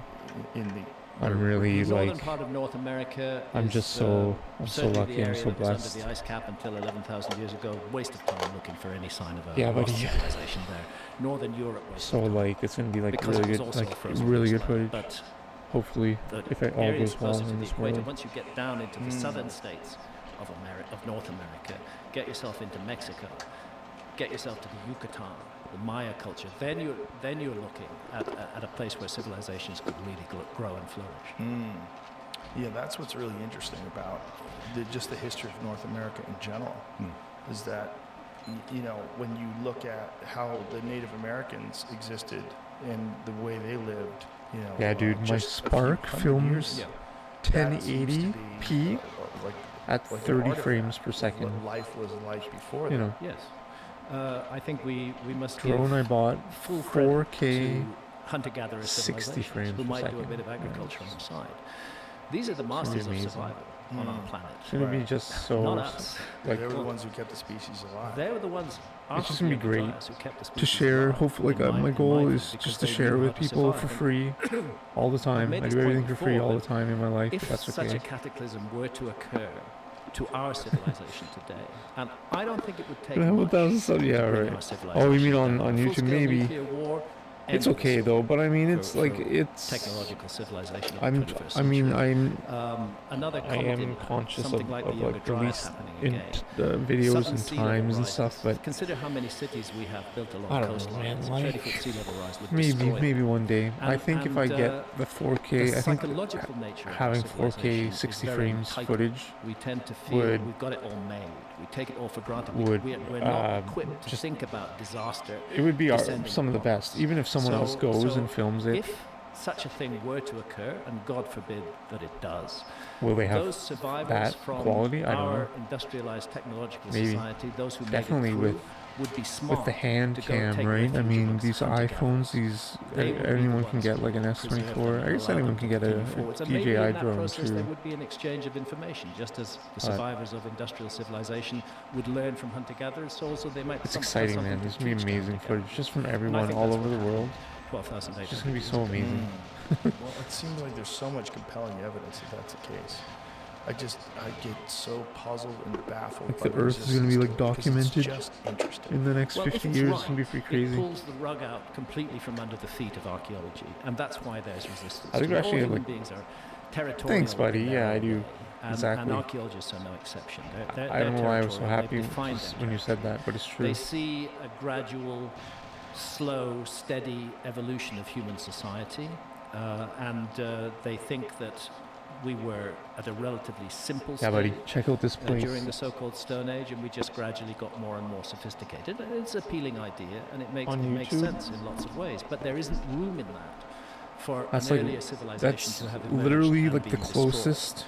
And that's why the idea It's a is few hours attacked, away because if from that idea Changsha. were true, then the foundations on which Zhangjiajie, archaeology has built it's the pretty house of epic. history would collapse. Pretty epic. Even if you But just it's Google so that word, So unfortunate. you know, I'm they not just saying don't you have to jump watch a in video, but and maybe it'll enjoy these tempt you new to watch a discoveries. video. It's pretty In a spectacular. way, Redefine It's like a In a natural, way, natural landscape. I've been glad to have received the vituperative level of attack from archaeology that I did, because it shows I've pressed their buttons.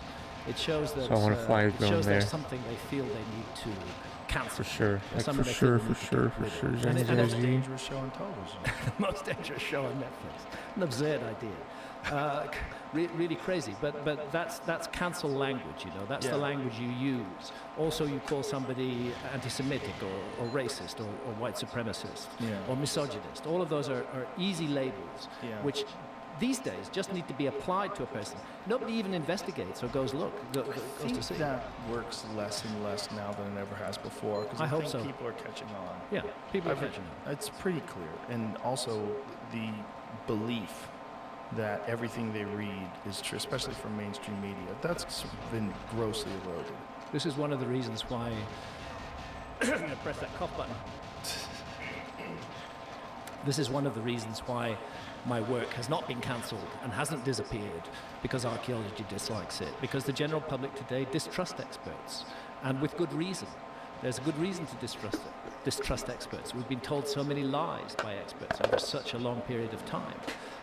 They so often are confident, absolutely certain that they're right, and they turn out later to be wrong. That any intelligent person begins to wonder, are these experts really the only people we should listen to? And anyway, I want to think for myself. I don't want to be told what to think by a group of authority figures called archaeologists. I want a diverse range of my Spark, so whenever I turn left and right, there's no gimbal, which is insane to think about.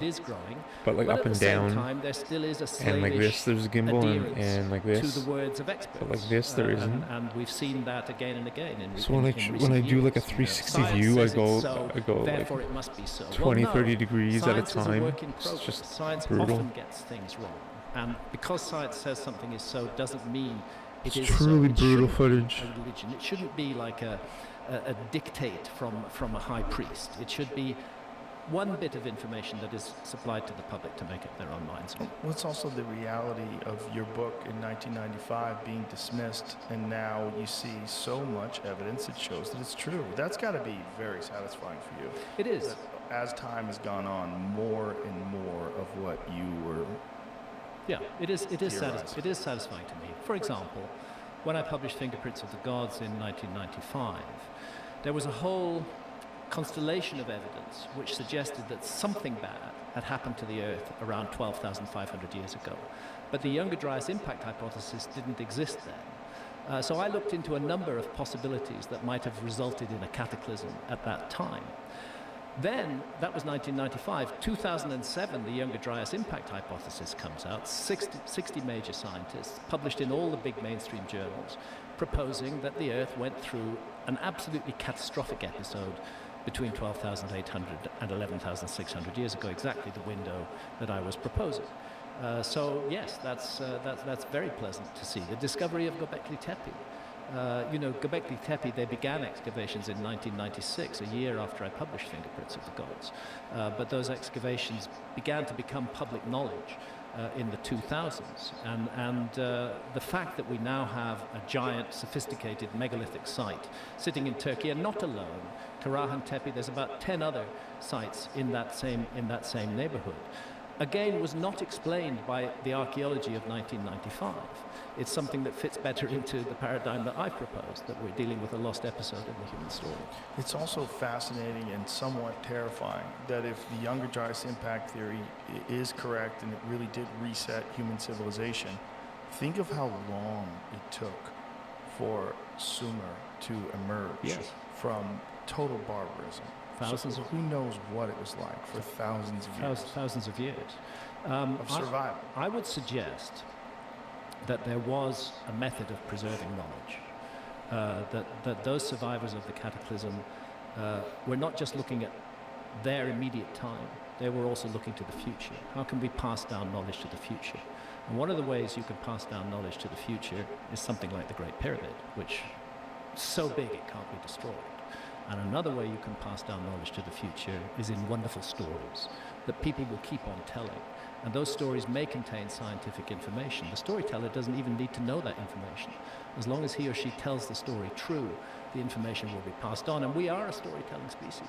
So that's why I take myths very, very seriously. I think they are important evidence of our past. I think archaeology is making a mistake in ignoring myths, and it needs to pay much, much more attention. I will play again after. Now, said that last surely time, there's been positive reactions to the Netflix show. I think I will. I've had masses of positive reactions from the general public. It might be like 20 minutes. And those reactions seem to say that people loved the show. And it was a big hit on Netflix. It got number one for quite a while. It was very, very successful series. The public reaction to it is very positive. I've been writing about these possibilities since the early 1990s. The possibility of a lost civilization. The first book that really put me on the map and that immediately attracted a lot of criticism was Fingerprints of the Gods in 1995. And then from public appearances, later on appearing on your show in 2011, people began to know my face and I began to be seen and recognized. People would come up to me in various places, often because they'd seen me on your show. Since the Netflix show, that recognition factor has increased enormously. In every airport I go to, I'm stopped. People want to take pictures with me, which I'm delighted to do, because I would be nothing without my readers. I'm not some special person. I'm a storyteller, and it's the readers who give those stories value and who decide whether they're worth listening to or not. And I'm always grateful to people who read my books and watch my TV, and I try to show that when I meet people. But the recognition factor has gone up enormously since the Netflix show. And that recognition factor, again and again, I'm stopped in the street and I'm told, we loved your show. I was even stopped by an archaeologist in the street in the city of Bath, where I live in England. He must have been younger. Actually, she was in her 50s. Oh. And she was with her family, and she said, I just want you to know that not all archaeologists hate your work. I found your work very, very useful. That's nurturing, that's encouraging to me, to hear that kind of thing. And at the same time, the criticism itself, I think there's an old saying, when you get a lot of flack, it tells you you're over the target. Yeah. And I think I am over some kind of target here. Truth will come out in due course. Whether it happens in my lifetime or much later, I don't know. But I'm sure we're missing a part of our story. My fear is that it's going to repeat itself, and we're not going to learn before it happens.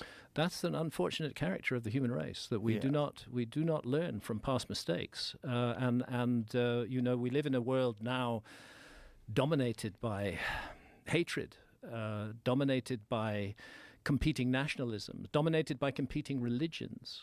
I have no time for, and this is going to annoy some folk, but I have no time for the mainstream monotheistic faiths, Christianity, Judaism, and Islam.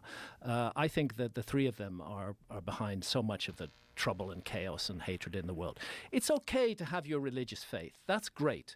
But to say, my faith is right and your faith is wrong, that's the first step on the road to ruin. And that's what's happening today, is these exclusive religious ideas that compel people to behave in really obnoxious ways towards each other. There's nothing more dangerous than ideas sometimes, and ideas have driven so much of the conflict in the world. Look at the ideas behind Hitler's rise to power and the conflicts that resulted. People bought into those ideas, and it led to disaster, and that is happening in the world today, most unfortunately. It's exactly happening. That's what's so terrifying. And if a full-scale nuclear war does happen, God help us. God help us. I mean, there might not be a human race to reinvent itself. It's perfectly possible. We could become completely extinct. And nature has a way of doing that. It happened to the dinosaurs too. Well, the chickens survived. But nature got rid of the dinosaurs. They were not fit to survive in the new world that was created by that impact 6 million years ago. They were not suited for survival in that world. And we may not be suited for survival in this world, largely through our own behavior and our own mad obsessions with ideas that are filled with hatred and lead people to despise one another instead of looking for the best in one another. I've been lucky enough to travel extensively all my working life, live in many different countries, and I have no doubt that people are the same all over the world, the same hopes, the same fears, the same dreams. I love the cultural diversity of humanity. This is one of the beautiful things about the human race. So many different cultures bring different important pieces to the party. I love that, and I would never seek to get rid of that. But underneath that cultural diversity, we are human beings. We love our families. We have hopes and ambitions for the future. We have dreams. All of us do. Whatever side of a particular argument we're on, you get down to that basic level, we're all the same. And what I believe what unites us as a species is much more significant than what divides us. And we need to start paying less attention to what divides us and more attention to what unites us, and to celebrate our diversity at the same time without saying my diversity is better than yours. It's just so difficult for that message to get through when you have these governments and these groups of control that have the narrative that they speak to, whether it's like North Korea, where they completely control it, or whether it's the United States, where it's a lot of propaganda and they have control of the mainstream media. It's much more subtle in the United States, but it's still control. It's still mind control. It's control, and it's unfortunate that that's still the way human beings are behaving in this age of information. Yeah. That we're forced into these paradigms. We're trapped by these systems. Very much so. That existed essentially back when we were tribal cultures. Yeah. Yeah. And, you know, the leader tells the group who the enemies are, and this is the same shit that's been going on forever. The same shit. And also, the notion that we need leaders at all is a questionable notion in my mind. I'm not sure human beings do need leaders. We need administrators, organizers. We live in large, complex societies. There's a need for organization. But leaders with charisma, with power, who impress others of their ideas and who attract a following, that is the road to ruin. That is what we're on at the moment. We see I don't see a single leader anywhere in the world right now who I like or who I feel attracted to or I feel who offers some hope. I think you had Robert Kennedy Jr. on the show. To me, he's an interesting American politician. I don't know a whole lot about American politics, but he seems to be a free thinker. My litmus test for any leader in an advanced industrialized country is what's his position on drugs? What's his position on the war on drugs? His or her position? Are they going to maintain this strict control, this legal penalties for people choosing to alter their own state of consciousness, or are they going to realize that our consciousness is fundamental to what we are as human beings, and that we as adults must have the sovereign right to make choices about our own consciousness, including taking drugs. Even if those choices annoy others, we should still have the right to make those choices. And I don't see many politicians who are saying, actually, what we should do is legalize all drugs. I think we should. I think all drugs should be legalized, and then accompanied with wise advice. There's no evidence that the war on drugs has had any success in controlling the use. There are dangerous drugs. There are drugs that I would not advise people to take. But the way to do it is not to impose draconian penalties on people for exploring their own consciousness. The way to do it is to offer wise advice, which people take seriously. Right now, the advice that comes out of drug agencies around the world is not wise advice, and everybody knows it's stupid, and they don't go along with it. So a politician who says, I'm going to legalize all drugs, and I'm going to accompany it with wise advice that will help people to make informed decisions, and yes, like other things in our society, drugs should be limited to a certain age group. I think the age of 21 is a good age. I think teenagers can suffer quite badly from drug use, and I think it'd be a good idea if they didn't. But I know from having had teenage children myself that teenagers will, by and large, do what they want to do. But especially if you tell them not to. Especially if you tell them not to. Which is the problem with America versus Europe in regards to drinking. Yeah. Elaborate on that? Well, in America, you can't drink at all until you turn 21. And so drinking is this forbidden fruit that they get excited about. Or if you go to Italy, like the young kids can drink wine. Sure. They do it all the time. And I don't think they have the levels of alcoholism that we do. I'm sure they don't. I'm sure they don't. I think there's a big part of human nature, especially young humans. They rebel against authority figures. Yes. They don't believe you have it all figured out. They see that you're flawed. Yeah. They see that you're just a person. You're just an older person. But an older person that's imparting your rule of law on them, then they want to rebel. Often, when people react to my view on the war on drugs, which is we should throw it away and legalize all drugs, they say, but it'll be so dangerous. Terrible things will happen if you legalize all drugs. Well, I'm sorry, all drugs are already available illegally. Anybody can get access to them when they want to. The war on drugs has not worked. And kudos to those states in America. What is it now, 22 states that have legalized cannabis? There's quite a few. And some of them have even decriminalized psilocybin. Oregon. Yeah. Now this is very interesting, and this connects with a fundamental American value, as I see it, which is the value of individual freedom. Right. Individuals, adults, not children, should be allowed to make decisions about their own health and their own bodies without some authority figure preaching to them or even sending them to jail. Well, not only that, but authority figures that have no experience in these Zero drugs. experience. Especially when they use the term drugs. The problem with that term is it's a blanket that you throw over a bunch of different psychoactive substances that have wildly different results. And non-psychoactive substances, because aren't pharmacies called drugstores in America? Yeah. Yeah. Well, and they do have drugs. I mean, they are selling sanctioned drugs. Yeah, many pharmaceutical drugs are very heavyweight and very dangerous. The antidepressants, for example. I've had experience with antidepressants. They're horrible. Seroxat and Prozac back in the 90s, I had a long depression. They didn't help me. They made me worse. I when people ask me, I advise them stay away from the selective serotonin reuptake inhibitors. They are not good things. But of course, if somebody wants to take them, that's also their free choice. Well, there's also real results that show that when you're exercising, it's 1.25 times more effective than taking SSRIs for depression. Yeah. A regular exercise is one of the most effective methods of mitigating some depression. Yeah, I mean, there's different levels of depression, clearly, and some of it seems to be chemical, and there's a lot of misconfusion and misunderstanding about that even. Yeah. But no doubt, exercise is extremely helpful. I know if I take a long walk, I feel much better after the walk than I did before. For sure. I don't do it enough. I need to do it more. I need to start practicing what I preach. Yeah, I do it regularly. If I don't, it drives me nuts.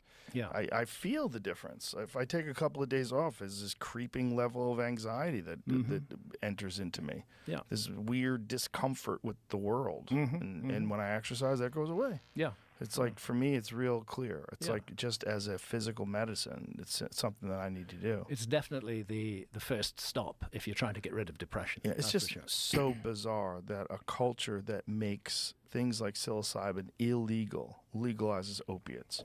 Legalizes prescription use of opiates, and if you've seen any of the like the Netflix series Painkiller is a great example of what they did to get the entire country on board with this idea that pain is something you should manage with opiates on a regular basis and stay on it. Terrible idea. It's nuts. Terrible idea. It's nuts. And that same culture making psilocybin. And very often what happens is that the individual who's been prescribed opiates for pain, the doctor withdraws a prescription, then they have to go on the black market to acquire it. Yeah, if they become addicted and they start abusing it, then they have to go find it somewhere else. And The whole thing is a disastrous mess.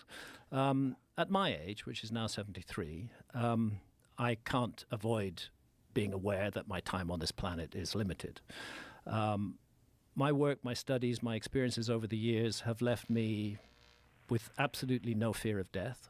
I do regard it as the beginning of the next great adventure. It's something that I think is going to be fascinating and interesting. But can I just finish? Please, yeah. I fear pain.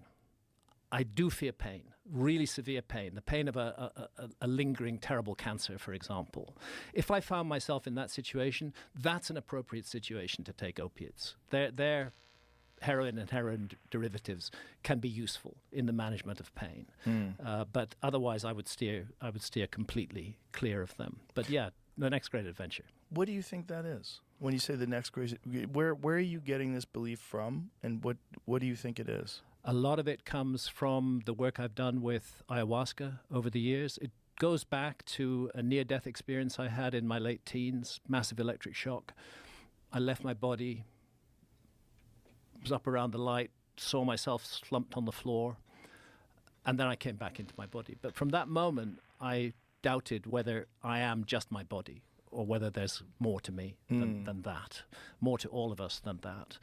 Ancient Egyptian ideas about this realm being a theater of experience where we come to learn and to grow and develop. We're obliged constantly, every day, to make choices, and those choices define us.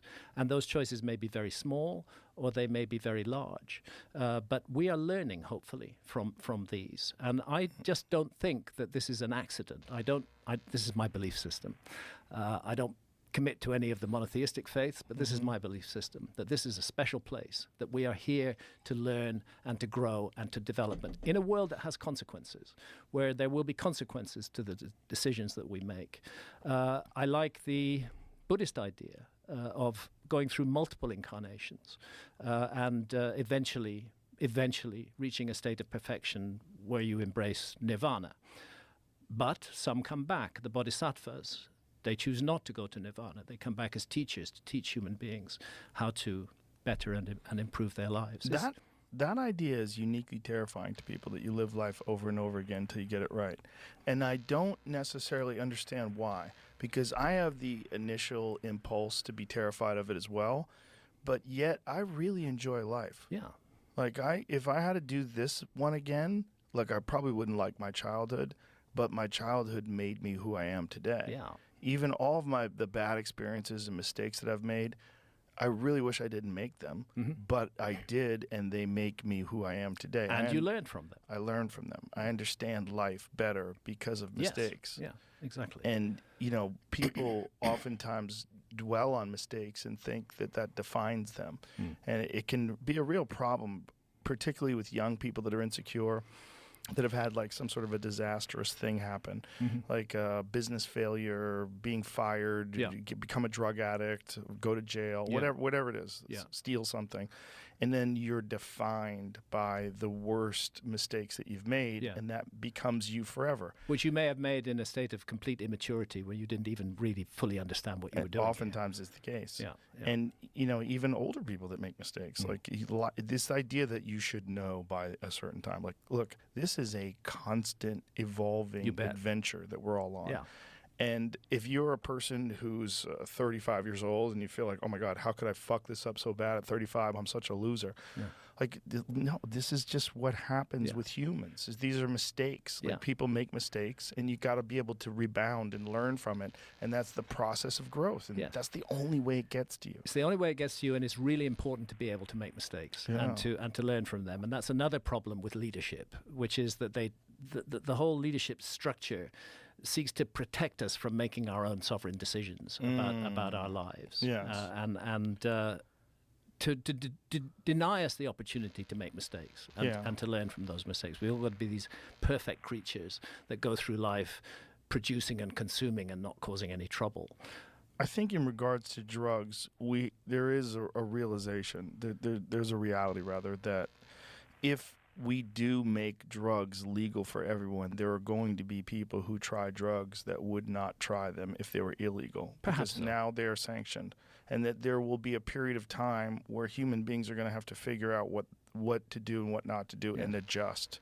And hopefully they could do this without propaganda. Hopefully they could do this without drug commercials that tell them what's good and what's bad. I mean, the fact that we still allow them to advertise drugs on television is so bizarre, because what they're doing is romancing you into the idea that this is your solution. And oftentimes it's for people that are depressed, or for people that, and then you see these people at the cookout having a great time because they took this pill. I know. You're like, I want to go to the cookout. It's propaganda. But it's strange that is legal, because human beings are so easily influenced by advertising, by having something associated with joyous music and in these images of people having this festive gathering and laughing together, and you're in a dark place and you see that and like, that's what I want. And it's just trickery, this weird game that we're allowed to play on people. It's money-making trickery. That's what it is. I mean, the pharmaceutical companies are the biggest drug pushers in the world. Literally. Literally, and they get full governmental support. In order to do that. Why are antidepressants out there? Because people get less efficient when they're depressed. So antidepressants make them, perhaps, although I don't think antidepressants work, they certainly didn't work for me, perhaps make them more malleable, more amenable members of society. Alcohol isn't too much of a threat to society. It's a very dangerous drug. It causes thousands of deaths. It causes violence. It causes road accidents. But it doesn't challenge the status quo. Right. People are not drinking a beer or a bottle of wine and having thoughts that are anti-establishment. That tends not to be what happens. Right. Whereas the psychedelics, they do challenge the status quo. They do lead people, and I've seen this again and again, and it's been the case with me, to question the existing power structure in society and to say there must be something better. There must be some other way to do things than the way we're doing them now. It also makes you very aware of the frailty of human consciousness in regards to like everyday life, like what that there's the mechanism, there's a wiring, there's something underneath that's so much more profound that ties us all together in some very bizarre way, and it's seemingly unavailable during normal states of consciousness because we evolved as a species that needed to survive, and you can't be dwelling on whether how you connect with nature and the way human beings communicate with each other. When you're just trying to eat and live, you're trying to get eaten by cats or raided by a foreign tribe, and that's why probably these states are so inaccessible to normal consciousness, because we would have never made it this far if we were just. But it's interesting that these states have only been demonized in the last 60, 70 years. Right. They weren't demonized before that. Well, that we allowed the goofiest government ever, the Nixon administration. The Nixon administration defined the war on drugs. Yeah, literally, and to stop the civil rights movement, to stop the anti-war movement. Yeah. It's literally why they did it. It's a very sinister process. It's also the way it captured the public zeitgeist, the way it captured people's predetermined opinions on things, because there's a certain group of people that don't investigate things, and they prescribe to a predetermined notion of what's good and bad and what is safe and not safe and what's the right way and the wrong way to do things. And it's not a well thought out sort of philosophy. It's something that they've just sort of adopted, and they've adopted from their culture. And our culture has some very, very goofy ideas, literally based on what happened during the hippie movement and the Nixon administration, and then all the subsequent propaganda that came after that, like just say no, and this is your brain on drugs. They're cooking eggs, like. It's a very crazy situation that we confront with the war on drugs, and fundamentally, I think there's an issue of human rights which has just been completely neglected by the war on drugs. That we, the government, can tell you what to experience in the inner sanctum of your personality. And we will allow certain drugs which happen to make huge amounts of money for our friends in the pharmaceutical industry, and we'll not only allow them, we'll celebrate them and we'll advertise them in every possible way. But other drugs we will not allow. That's very un-American. America is a country that celebrates and that enshrines individual freedom.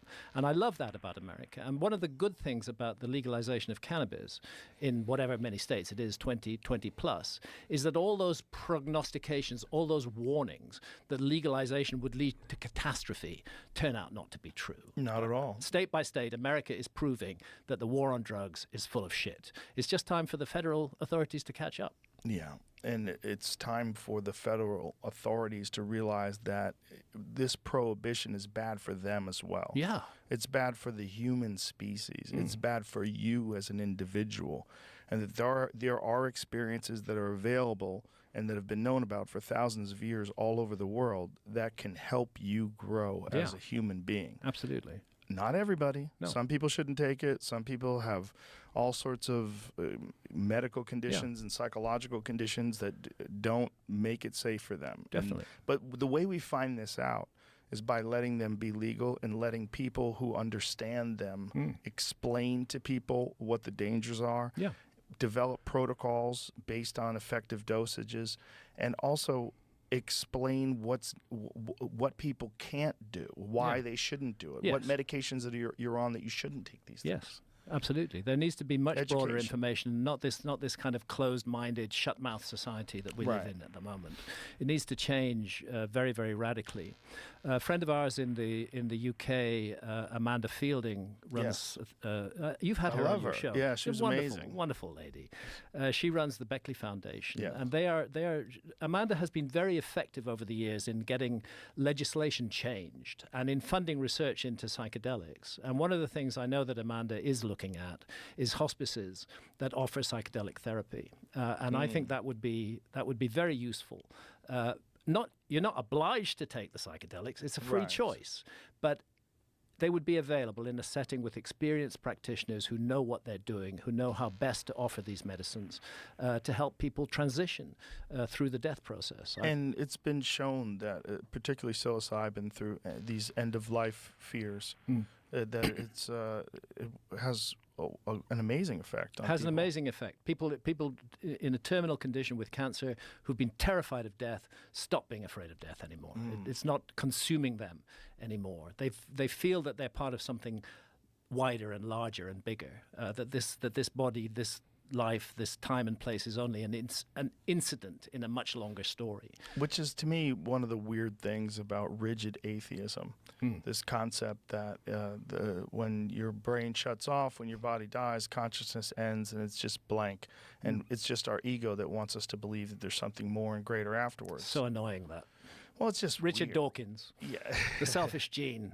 He's responsible for a lot of that thinking. Well, it's they don't want to buy into foolishness. And a lot of them believe that at least some of the beliefs of organized religion are just mythical, foolish notions that people attach themselves to in order to comfort themselves, but that they, of the superior intellect, don't need those comforts. That's right. And they can embrace the darkness. And their intellects are so superior that they don't realize that they themselves are practicing a religion. Yeah. That is a religious belief. If a scientist says there is no life after death, we are just accidents of chemistry and biology, that is not a statement of scientific fact. Well, it's also the most arrogant That's an opinion. ones. The most arrogant ones are the ones that don't have the psychedelic experiences. That's true. Notice the people that have had psychedelic experiences, they waffle on those ideas a little bit. They go, well, Yeah. I don't know what that was. There's no doubt that psychedelic experiences change people, and by and large, they change people in a positive way. I'm not saying that drugs can't be harmful. They can be. They most I'm going to certainly use can. that general word because it's just the word in our language. But by and large, the psychedelics are very positive in their effects and in their consequences, which kind of brings me to the issue of DMT. DMT, of course, is the. Could we plug in the HDMI cable, Jamie? DMT is the active ingredient of ayahuasca. Dimethyltryptamine, arguably the most powerful visionary substance known to science. I first encountered DMT in ayahuasca in 2003. Just let me type something in here. Okay. Oh, my page has gone away. Perhaps it'll come back. So this is interesting. You take your glasses off to see your computer Yeah, better? because I've got another pair which are for close-up, but I can't bother to put them on. These are distance glasses. I can see you clearly, but everything here is a blur. When are we going to fix that? I don't know. No backups. There we go. My friend Ari got his eyes fixed. He got LASIK, and then his eyes got worse. Yeah, I do not wish. They were fixed for a while, and then as they, macular degeneration continued to set in, they got bad again. He's like, what? I got an operation. It went bad again. This has happened to my wife Santha. She's had artificial retinas or whatever they are put in, and it helped for a while, but now she's needing more glasses to wear on them. See, these are my short distance glasses. Got it. I have another pair in the middle, so I've got 3 pairs. It's a bit cumbersome, but I will not have surgery for it. Have you ever taken supplements that help your macular degeneration stop? No, I haven't. Should I? Yeah, there's Pure Encapsulations has something that I take called macular support. Huh. And it has a bunch of nutrients that are crucial to preserving eyesight. Would you text me a little bit of information on that? Yeah, I have no affiliation with this company, by the way. No. Just something that I buy. But they work for you. Yeah. Yeah. Yeah, it stopped my vision still sucks, but it sucked up until a level and it didn't get worse. That's good to know. Yeah, and it didn't get worse, and it coincided with me taking supplements. Yeah. Just being really religious about it. Yeah. Yeah. Can I show you a couple more pictures? Sure. What do you got here? So that's my first experience with ayahuasca. I'm with Don Francisco Montes Shuna, who's an Amazonian shaman in Iquitos, and this is 2003. And we are picking leaves from the chacruna bush. It's called Psychotria viridis, and those leaves contain DMT. And then 20 years later, here I am with Francisco again. I've got less hair, and Francisco has definitely aged as well. And this was about 3 weeks ago. I had an ayahuasca session then. One of the most, in some ways, one of the most helpful sessions that I've ever had. I suffer from migraines, very bad migraine headaches. They're a curse of my life. I'm taking a pharmaceutical medication. I carry it still everywhere with me, which is a triptan, belongs to the class of medicines called triptans. I take it as a nasal spray. and it will pretty much guaranteed stop a migraine within two hours. So if I have to do public speaking or come on your show, and if I were to get a migraine, I could know within 2 hours I would be functional again. What is a migraine like? What does it feel like? Hell on earth. The worst conceivable pain. It starts often on one side of the head, and it just grows and grows and grows, and it completely dominates you, and there's a full body malaise, and you feel sick, and your stomach gets all knotted up. And if I don't treat it, I am looking at 3 to 4 days in a darkened room wearing an eye mask. I'm so sensitive to light. The pain is agonizing, and I get this sense of those are in the midst of a bad migraine are one of the few times I just feel life is not worth living. Get me out of here. I just don't want any more of this. So I rely on these triptans, but triptans turn out to be quite closely related to dimethyltryptamine. And on this, let's put that shot up again. On this session that I had with Francisco, I focused the whole session on please help me with my migraines. That was the whole thing it was about. And I didn't have the entity encounters, and I didn't have many of the things that happen with ayahuasca, but I had, this is going to sound nuts to people who think I'm nuts, but I'm going to say it anyway. I had a circle of serpents that appeared in front of me, and they were all intertwined around each other, and they came closer and closer to my forehead, and in the middle of them was a bright light, and it came right down onto my forehead.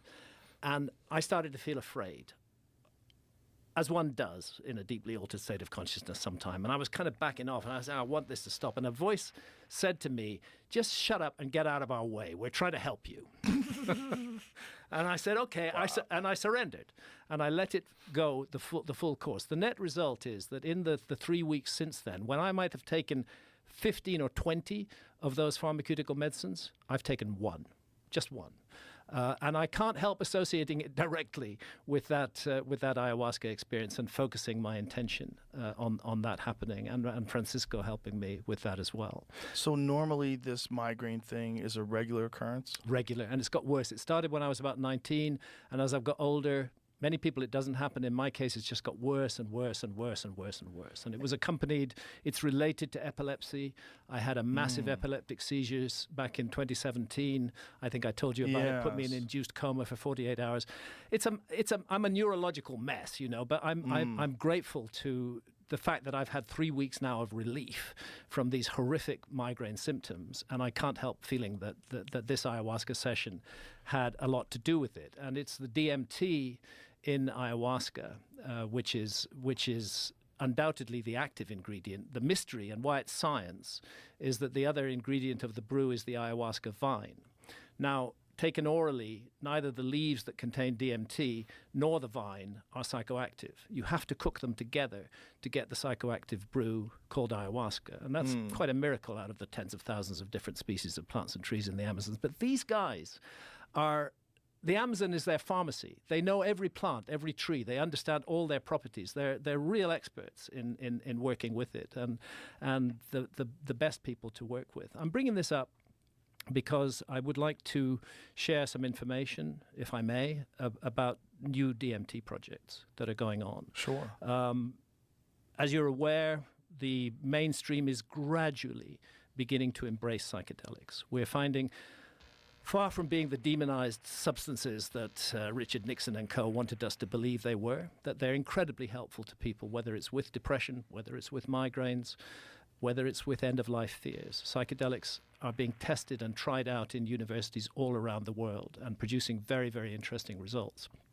Now, I know Brian mentioned this on your show, but there is this new technology which is extended DMT.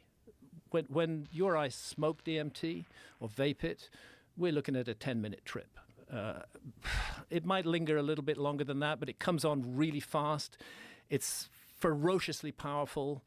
The sense of entering a seamlessly convincing parallel realm is ferociously powerful. It can be scary, but it's so overwhelming and so sudden and so enormous that by the end of it, you kind of wonder what happened there. It's hard to process the experience.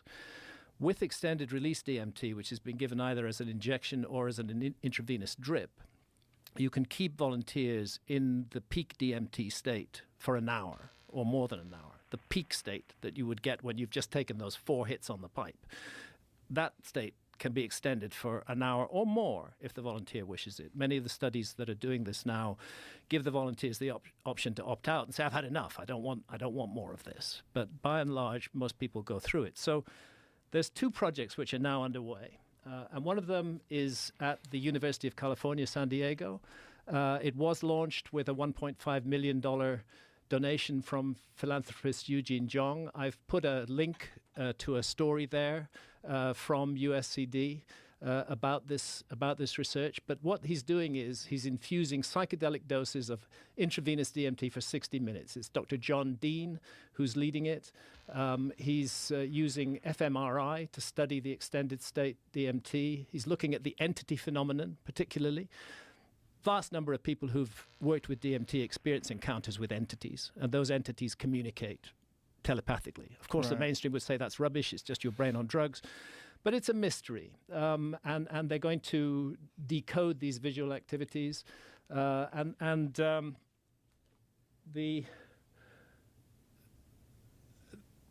creation of new extensive altered states research into human potential. What this boils down to is focused on measuring whether a person's consciousness can extend past the physical body during trance or hypnotic states. And of course, if that were to check out in these investigations, we're now looking at opportunities for people to volunteer for these projects and to report their experiences in detail. They're going to be having people on DMT in one country and at the same time simultaneously people on DMT in another country. This work is happening in Switzerland as well. And seeing if there's some kind of out-of-body element. This is stuff that mainstream science wouldn't have touched a decade ago, but now is interested in it. And that's a very positive thing. Well, if we can get proof of a mappable realm. Yes.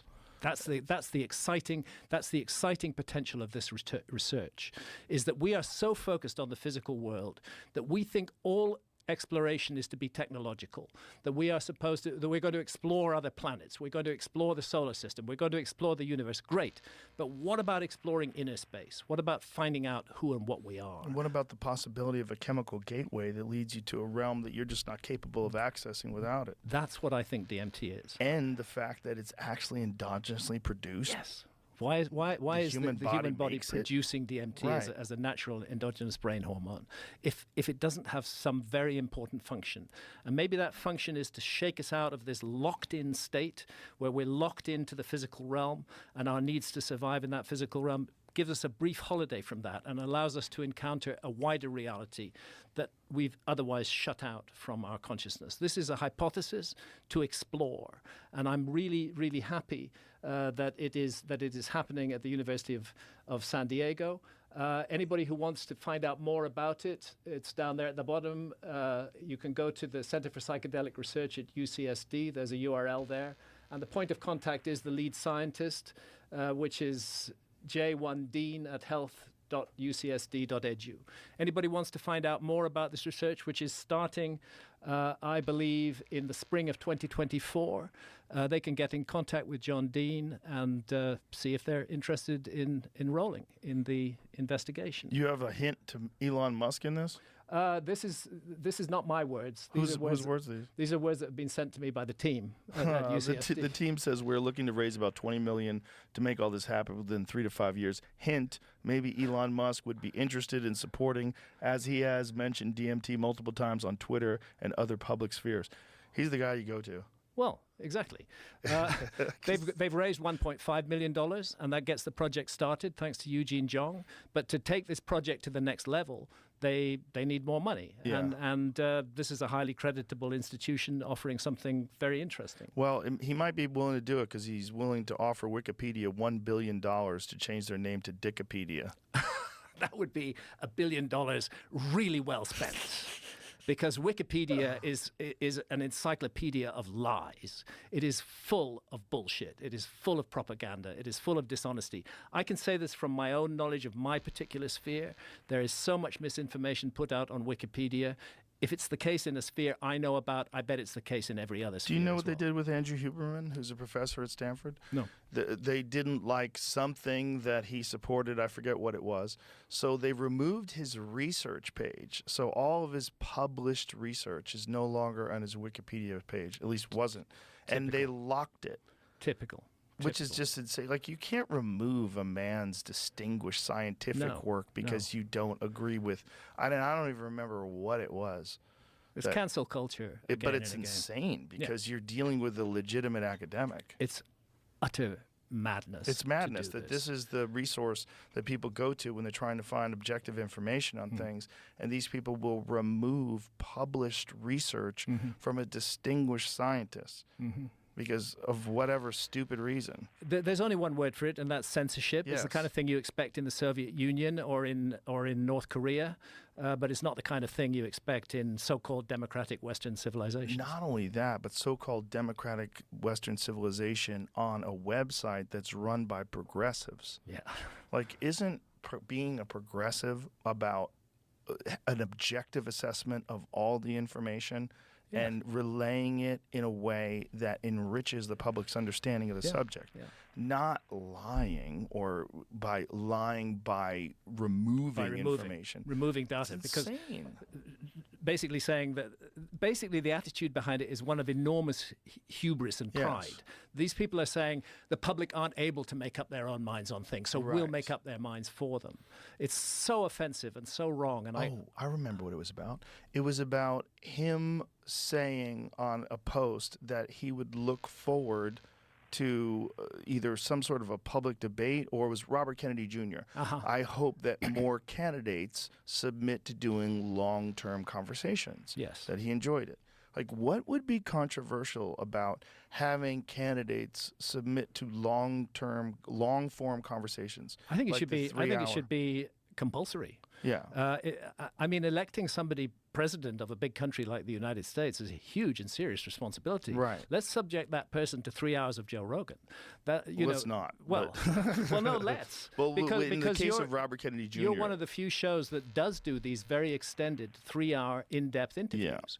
And I would like to see all political candidates put themselves up for that. These staged debates that happen between candidates are just rubbish, just pointless. It's a terrible means of getting to the bottom of things and even getting to know a person. It's terrible because it's so performative, it's so rehearsed. Yeah. Imagine if you went on a date with someone and you're on a date and you say to this person, so, what do you do for a living? And they have this like pre-made speech. Talking points. That they talk about in this very blustery way. And like, okay, you're out of time.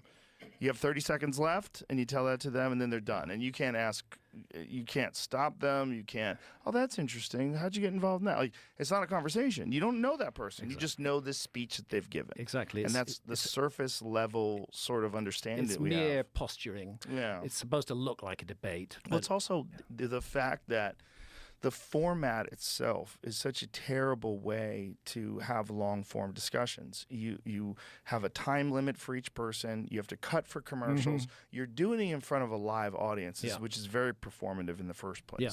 Like, who gets the cheers and who gets the laughs, like they Absolutely. win, and they're dunking on each other. It's ridiculous. It's such a ridiculous way.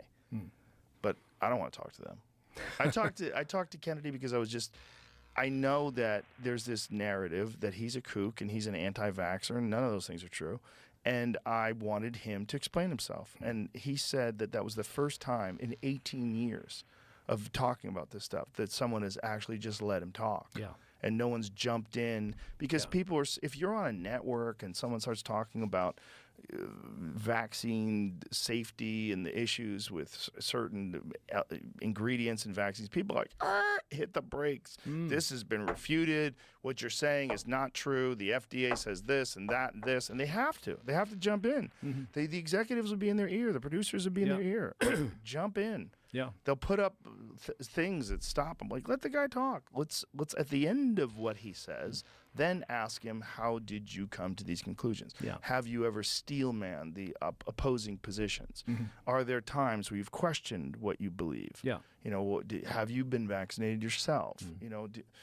What do we know about these peer-reviewed studies? What do we know about the way they're allowed to access information? Yeah. What do we know about the vested interest, financial vested interests involved in pursuing a very specific narrative? And has there been resistance to all these other points? These are the questions that need to be asked. These are interesting questions. And the fact that Huberman was censored because he thought it was a good idea that more people have long-form discussions is madness. What are they afraid of? What are you afraid? And how could you get that kind of compliance with a supposedly progressive website to step in and censor someone over something not just benign, but seemingly very useful? But positive, yeah. Yeah. I mean, it's another sign of the mess that we're living in today. And unfortunately, Wikipedia is the first port of call for anybody who wants some quick information on a subject. And because it's got the word pedia after it, they may think it's an authentic encyclopedia.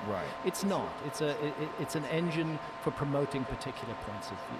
And that's very unfortunate because I don't think it started off as that. No, I don't think it did either. It's something. It's been captured. Yeah. It's been captured. I know for a fact that my Wikipedia page, which announces that I'm a pseudoscientist and promote pseudoscientific ideas, that my Wikipedia page has been captured by a group of people who have been intensely critical of me since the 1990s. So that cannot be an encyclopedia. That cannot be a fair and unbiased position. That's representing the position of a particular small group of people. And I think, unfortunately for them, that knowledge, that understanding is out there with a great number of people. And people don't trust it the way they used to trust it. No. They used to trust it as this objective, sort of crowdsourced, information hub where you could find all sorts of really interesting. It was a beautiful idea. Yeah, it's a beautiful idea, but like any idea that has too much power and control like that, like Wikipedia does, like they just capture it. And they just say, okay, well, we'll just use this to promote a very specific narrative. And fuck the truth. And that idea of fuck the truth, that's bad for everybody. That's bad for them. That's bad for everybody. Very bad. So I would say that political candidates should be willing to do long-form interviews with you or anybody else who's willing to do it. Then we're going to get to their hearts. We're going to see actually what kind of person they are. And as I've said before on your show, if I could make it compulsory, I would also require any person heading for high political office to have 12 sessions with ayahuasca or with extended route. 12 is a lot to ask. You need 12 because the first few can be overwhelming. You don't, or nothing. Nothing can happen sometimes. It's a medicine that you need to work with for a long time. But I said, what it does is it opens the heart and it opens the mind. And I would suggest that people who want to be leaders either might end up leading in a much better way or might end up choosing not to be leaders at all. Well, that's what's fascinating about what's going on right now with the public's understanding of psychedelics and this new acceptance of it, that we are at the precipice of a global war. And we are also at the precipice of a global understanding of the benefits of psychedelics, and they all seem to be battling it out for who wins this race. And it's a crazy thing for people to hear, that psychedelics could save humanity. But I think they probably could. I think they could too. And the reason it's a crazy thing to hear is because we've had, 50, 60 years of propaganda, which has drilled itself into the brains of so many people. And a lot of people just don't think about this at all. Can I mention the other DMT project? If we could put it up again. I was going to say that one of the great benefits that people are getting out of this is people on the right are now embracing psychedelics. Yes. They see the benefit that it has for soldiers, for vets, police officers, for vets, people with PTSD. Absolutely. People who've experienced extreme violence in war. Exactly. And it gives them a complete reset. Yes. That is not available in any other way that we're currently aware of. Exactly. Those results are published, they're available, and any reasonable person can review them and say, hang on, my ideas about this are wrong. So in my circles of people that I know, military people and a lot of people that were very right-wing, they're now embracing that. As like, okay, this is just more government bullshit. This is not, it's not that drugs are bad and hippies are losers and if you take drugs, you're not going to do anything with your life. It's a different narrative now. It's like, oh, they've lied to us about that too. And that's, now that that's being shared amongst conservative people because of the benefits that it has on troops. Yeah. And I think that's one of the more important things about MAPS, which is an amazing organization. MAPS is a fantastic organization. Amazing. And what they've done, and the way they've done it so legally and so carefully, and the way they've established these studies and showed the benefits, that it's opening people's eyes in a way that, like, step by step. Yeah, that it's not about drugs destroying society. Yes, some drugs destroy society. Some of them do. Some drugs may destroy some individuals. They can destroy some individuals, but the way to mitigate that is not making everybody a child that is to the will of the adult who doesn't even have these experiences. It's a better understanding of why and what's going on and what inherent trauma is causing people to gravitate towards these incredibly harmful drugs in the first place. And is there a way to mitigate that in our societies? Because we've made no effort to do that. No. None whatsoever. It's all Band-Aids. Yeah, it's all Band-Aids. It needs to be thought through much more carefully than it is. The other outfit are called New Nautics. They are the spearhead for a scientist called Andrew Gallimore, who's a neuroscientist at the University of Okinawa in Japan. And he is one of the inventors, together with Rick Strassman. I think you've had Rick on your show. Rick and Andrew together invented the technology that would allow DMTX, extended state DMT. Well, that was what he first did at the University of New Mexico, right? Like Rick Strassman is the godfather of this field. Somehow, in the early 90s, he got permission to enroll volunteers in a DMT study. And it was a breakthrough study. The book was DMT, the spirit molecule. Fantastic, intriguing results where people who are not comparing notes are reporting encounters with the same entities. I was in the documentary about that too. You were. You presented that documentary. I remember that. It was in black and white, that documentary? I don't know. I think I was in black and white. I think you were. Whatever it was, it really worked well. And it introduced this to the public for the first time. It's an amazing thing to watch that go from being so incredibly fringe when I was made aware of it. Yeah. I think the first time I was aware of it was like listening to Art Bell on Coast to Coast talking to Terence McKenna. Right. You know, the late great Terence McKenna. The late great. I think that was the first person I'd ever heard talk about it. Yeah. And then, of course, getting a hold of through Psychedelic Salon. Getting a hold of those old recordings. I don't know if he still makes Psychedelic Salon. Is that still a podcast? That was an amazing podcast where it was all like Alan Watts and Timothy Leary and so many of Terrence's lectures that had been recorded, and you get a chance to listen to these discussions, and they were so fascinating. Is it still around? I love the way Terrence lives on through the internet. It is? Lost my HDMI. It's still there. I'll just finish. Lorenzo is the host, and he's been on the podcast as well. New Nautics, they're deploying Andrew Gallimore's technology. They have the support of a government. I'm not allowed to say which. They're going to be initiating this project early next year. Typically, people will go there for a week. They will volunteer. Questions such as the ontology of the DMT space: is it real? Developing methods of communications with the entities, studying their language. All of this is going to be the subject of the New Nautics investigation. The bottom line is that they've invited me to be a volunteer, which I certainly will be, and they would love to invite you if you feel like it. Look, it's in there. We've obtained clearance for both you and Joe Rogan to experience extended state DMT complimentary. Whoa. What was the other? You had another slide that you showed just a brief moment ago that was connecting it to SETI and NASA. That was saying that much like what SETI and NASA do for, where was it? There it is. Yeah. So pave the way for the next frontier in consciousness research akin to NASA and SETI for the mind. Yeah, that's right. That's where it gets really weird with people. Like, what are you saying, NASA and SETI? And it sounds ridiculous, right? But the only reason it sounds ridiculous is because for so many years we've been subjected to a mass of propaganda telling us that it is not ridiculous, right? Telling us that it's ridiculous. Right. This is the problem. That mindset has been almost engraved in stone in human consciousness. Yeah. And overcoming it will be UAP. Very difficult. So UAP project, sort of. How interesting. What do you think is going on with the UAP phenomenon? Do you want to talk more about what you're talking about? I just want to say one more thing. If I could have the DMT back, the HDMI back, because if anybody wants to contact New Nautics to enroll in their project next year, I just want to give their address. Okay, Jamie can do that. He'll pull that up. Let's just get the HDMI on. What's interesting is here it is. No, this is you need to put the HDMI in my. I mean, this is. Oh, that's the right New here. Nautics website. Yeah, Okay, yeah. so that's who you would contact. There you are. That's right. That's exactly what's needed.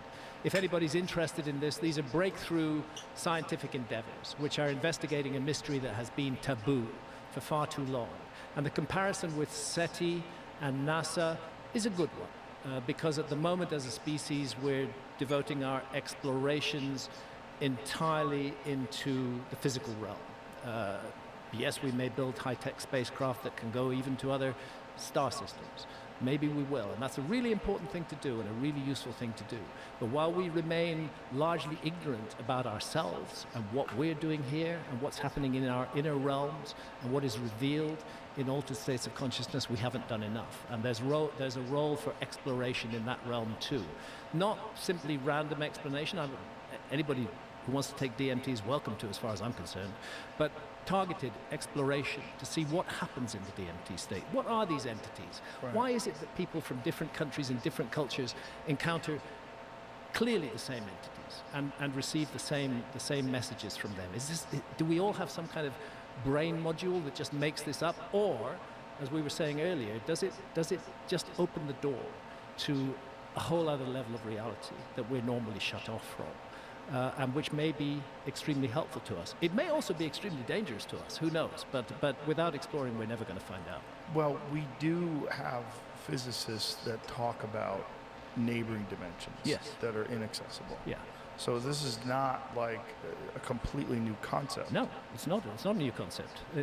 That notion of parallel dimensions is already accepted largely by science, and this is a technology for exploring those That's parallel one that dimensions. sounds so abstract. When you talk to people about parallel dimensions, that the notion of parallel dimensions has been accepted by science, like, what are you saying?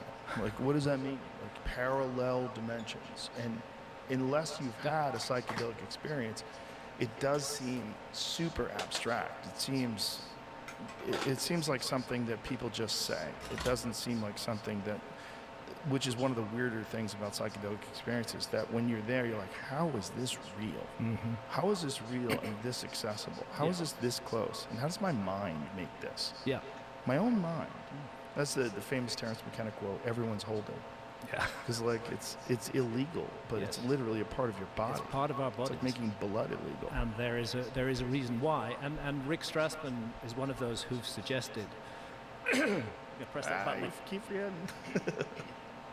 Yeah, Rick is one of those who suggested that the endogenous DMT is released in large quantities at the moment of death. That it may be a transition. That's why he calls it the spirit molecule. Yeah, and there's also the connection to dreams, which is very strange. Like we're not exactly sure what dreams are made out of. No, we're not. And why is the experience of dreams very similar to the experience of psychedelic states in that once it's over, you have a very profound memory initially, and then it sort of slips through your fingers. Yeah. And it kind of goes away, just like a dream. So many dreams I've had where I wake up and I'm like, wow, I'm never going to forget that. Mm-hmm. And then it's gone. Yeah. It's gone like almost immediately afterwards. Yeah. I'm like, how is that possible? And what is going on in normal survival consciousness that is sort of keeping that distraction from you? Say, hey, listen. That's not here. Here you got to worry about lions and tigers and bears, oh my. So when you get out there in the real world, you can't be thinking about your dreams and tripping balls. You got to survive. Yeah. And so it seems to be like some sort of a survival mechanism that's in place. Yeah. That this almost instant, very quick dissolving of that memory. Yeah. They're both very similar in that regard. Because most, like if you see like a car accident, it's burned in your mind for a long time. I mean, you might have a distorted version of it because the human memory is very flawed. Yeah. But you will remember the trauma of like, You bet. you'll see it. You'll see it over and over again. So many things in my life that I've watched, like especially like violent encounters, I've seen them over and over again. But whereas the dreams that we have, which are so wild when they're done, like some of them I can't wait to tell people about because they're so crazy. Yeah. And then 10 minutes later, I can't remember what it was. It's gone. How is that possible that something that is so incredibly interesting to you right after you wake up just dissolves from your memory within minutes? Perhaps it's because of the noise of our society and our civilization, which doesn't have time for that. If you go back to ancient cultures, all of them valued dreams. Our culture is rather unique in dismissing dreams as irrelevant nonsenses, little stories we tell ourselves in our subconscious. Ancient civilizations regarded dreams as extremely important and as a valid method of acquiring knowledge that could be useful.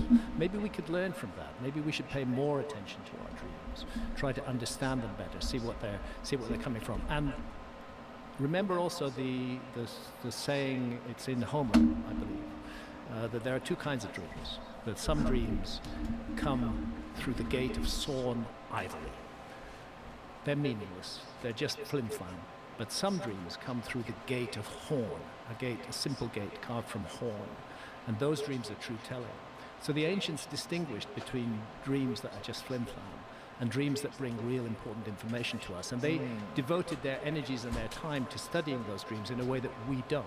So if we want to insult somebody, we call that person a dreamer in our society today. Gilbert. Perhaps we should regard that as a Gottfried. compliment. He is a smart man. But it's true, it vanishes very quickly. One of the weird things about dreams is when I use a lot of cannabis, I stop dreaming. Or if I don't stop dreaming, I don't remember the dreams at any rate. And the moment if I stop cannabis for 3-4 days, they come back. And they flood back in. Usually they're interesting. I had one dream recently, nightmare. But I think it's pretty predictable. I think that was my mind just creating it. I was tied to a chair and burnt alive. Whoa. That's what a lot of archaeologists want to do to me. So I think I was just realizing that experience. But so dreams disappear quickly. There may be ways of study, yogic ways of examining what dreams are that could allow us to extract more information from them, and the same with DMT. I'm very fascinated by the yogic methods of achieving psychedelic states endogenously, particularly Kundalini yoga, which I've talked to people who've done it. I've never We learned so much on this stream. Getting into it, Me neither. Where I could do it, but the people that I trust that have done it say you can achieve very DMT-like states. I am in possession of the zero water tell filter you during the practice not to try and achieve those states and not to dwell on that. That's what it's about. jug that I'm going to bring to But, China. like, I think the more ways that we talk about survival, but one of the things in that issue is that human beings are equipped to experience altered states of consciousness. If altered states of consciousness were really bad for them, and if there's anything at all, All right, half an hour more. Evolution would have Half an got hour rid of more. it. We wouldn't be able to access altered states of consciousness. The fact that they've been preserved in human beings, the fact that we have this capacity, suggests that somewhere in our story, even though we may be in a very vulnerable state if we're under ayahuasca or smoke DMT, something suggests that it is useful to us in some way, and it's been preserved in the genome, the capacity to access altered states of consciousness. Well, it's probably also one of the reasons why they made it a ceremony. Yes. Where there's people that watch over you. There's a very specific protocol, the way they handle it, the set and setting, and it's not everyone doing it all at the same time, where the entire village is vulnerable. No, the control of set and setting is what shamans in traditional cultures are masters of. They create a ceremony around this. The Icaros, the songs that are sung by shamans during ayahuasca journey, themselves become visible in the ayahuasca experience, and you can begin to see them as pathways that you can follow. There is knowledge. There are ways and means to explore these states. It's just a relatively recent thing that we live in a society that has demonized these things. Yeah. You know, thanks to Richard Nixon and his cohorts. Just amazing how long that's lasted. So long. But once something gets ingrained in society, it's very difficult to remove it. Yeah. It's a big struggle, and many people's lives have been ruined not by drugs, but by the punishments they've received for possessing and using drugs. Yeah. Those ruin lives. So The new work that's now being offered with extended state DMT, rather than that 10-minute rush of overwhelming experience, is offering the possibility to spend an hour in it and to navigate it and explore it much more carefully. So I'm very interested in that, and I think it is at least as valid as the exploration of outer space. Well, it's certainly promising, and if it does turn out to be a mappable place, and if it does turn out that, that people are encountering the same entities, and the same entities are trying to express the same information, that would be really, really fascinating. Well, it would be a huge paradigm shift. Yeah, a huge paradigm shift. And I often wonder, I mean, many of these alien abduction experiences, they happen while people are sleeping. Yeah. They all, I mean, and we know that, we think at least, that DMT is released in the brain during sleep. Yeah. Right. I'll often wonder if they're just accessing something that is there. That there is some sort of a realm that you can communicate with these things. Yeah. Whatever these things are, it sounds so, if you're a person that's completely sober and never done anything, I know it's going to sound kooky, so just knowing. And it'll be used against you by somebody. You can't. At this point. But it's like they're talking to you. And they understand you in a way you don't even understand you. And they could explain things in a way that just like completely go, oh, okay, I get it. You know, one of the things that I've experienced in it that is so bizarre is the notion of what your energy does to other people and what that energy does to other people that experience it. Absolutely. Like you see a very clear, like a pathway, the ripples of it all. You see this bizarre connection that we have with each other. We oftentimes want to ignore that because we want to pretend that we're alone and I'll figure it out. And I'm by myself and fuck the world. Like that kind of, but no, you're like weirdly connected. Emery is a legend. In some sort of strange way that you can't see. Emery is a legend, honestly. These plant medicines, strangely, I'm amazed AI called him a legend, though. That's crazy. Yeah. They show us our own behavior. They hold up a mirror to ourselves. Yeah. Things that we haven't even admitted to ourselves that we said or did are shown to us. And the instruction is deal with it. You are this person. You caused that pain to that fellow human being. Yeah. You can even experience that fellow human being's pain. I have a problem with anger. I say things in anger that I really don't mean, but I'm quite good with words, and they can be really hurtful to other people. Yeah. And ayahuasca has shown me that more than anything else. And it's a long, slow process. I'm dealing with my anger much more than I would have in the past. I'm much more aware of the impact that something I say may have on another person. Yeah. And that I need to be careful about what I say because I don't want to hurt other people. I want to give love and I want to receive love. I don't want to cause pain. I don't even want to hurt people that I don't like. No, that's right. I used to think that was a good thing to do, and I think there's a lot of young people that think that's a good thing to do, to attack people you don't like. I think it does something to you, whether you like it or not. Definitely. I think it has an effect on you whether you like it or not. Yeah.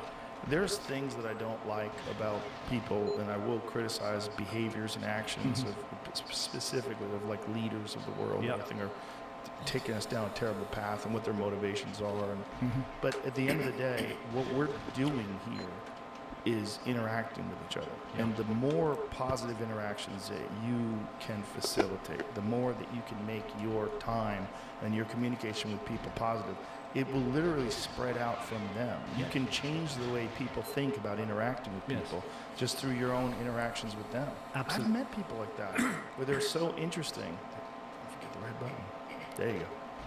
I've met people that are, the way they think is so interesting that it's profoundly affected the way I think. Yes. And then I've taken from them whatever admirable characteristics that they had, and I said, you know what, I really like that. I want to embody that myself. Yeah. That's a really good position to take because the idea of changing the world is too big an idea for anybody to grasp. No individual is going to change the world. But what we can do is change ourselves. Yeah. We can become more positive, more nurturing, more helpful, less cruel, and kinder people. Those are very simple steps to take, and they tend not to be taken. Yeah. And that's one area where I'm convinced psychedelics do help. Yeah, just don't engage in unnecessary conflict. And retribution. Yeah. This retributive notion that somebody hurt me, so I got to hurt them back. It just creates a cycle of endless violence and negativity. It's also bad for you.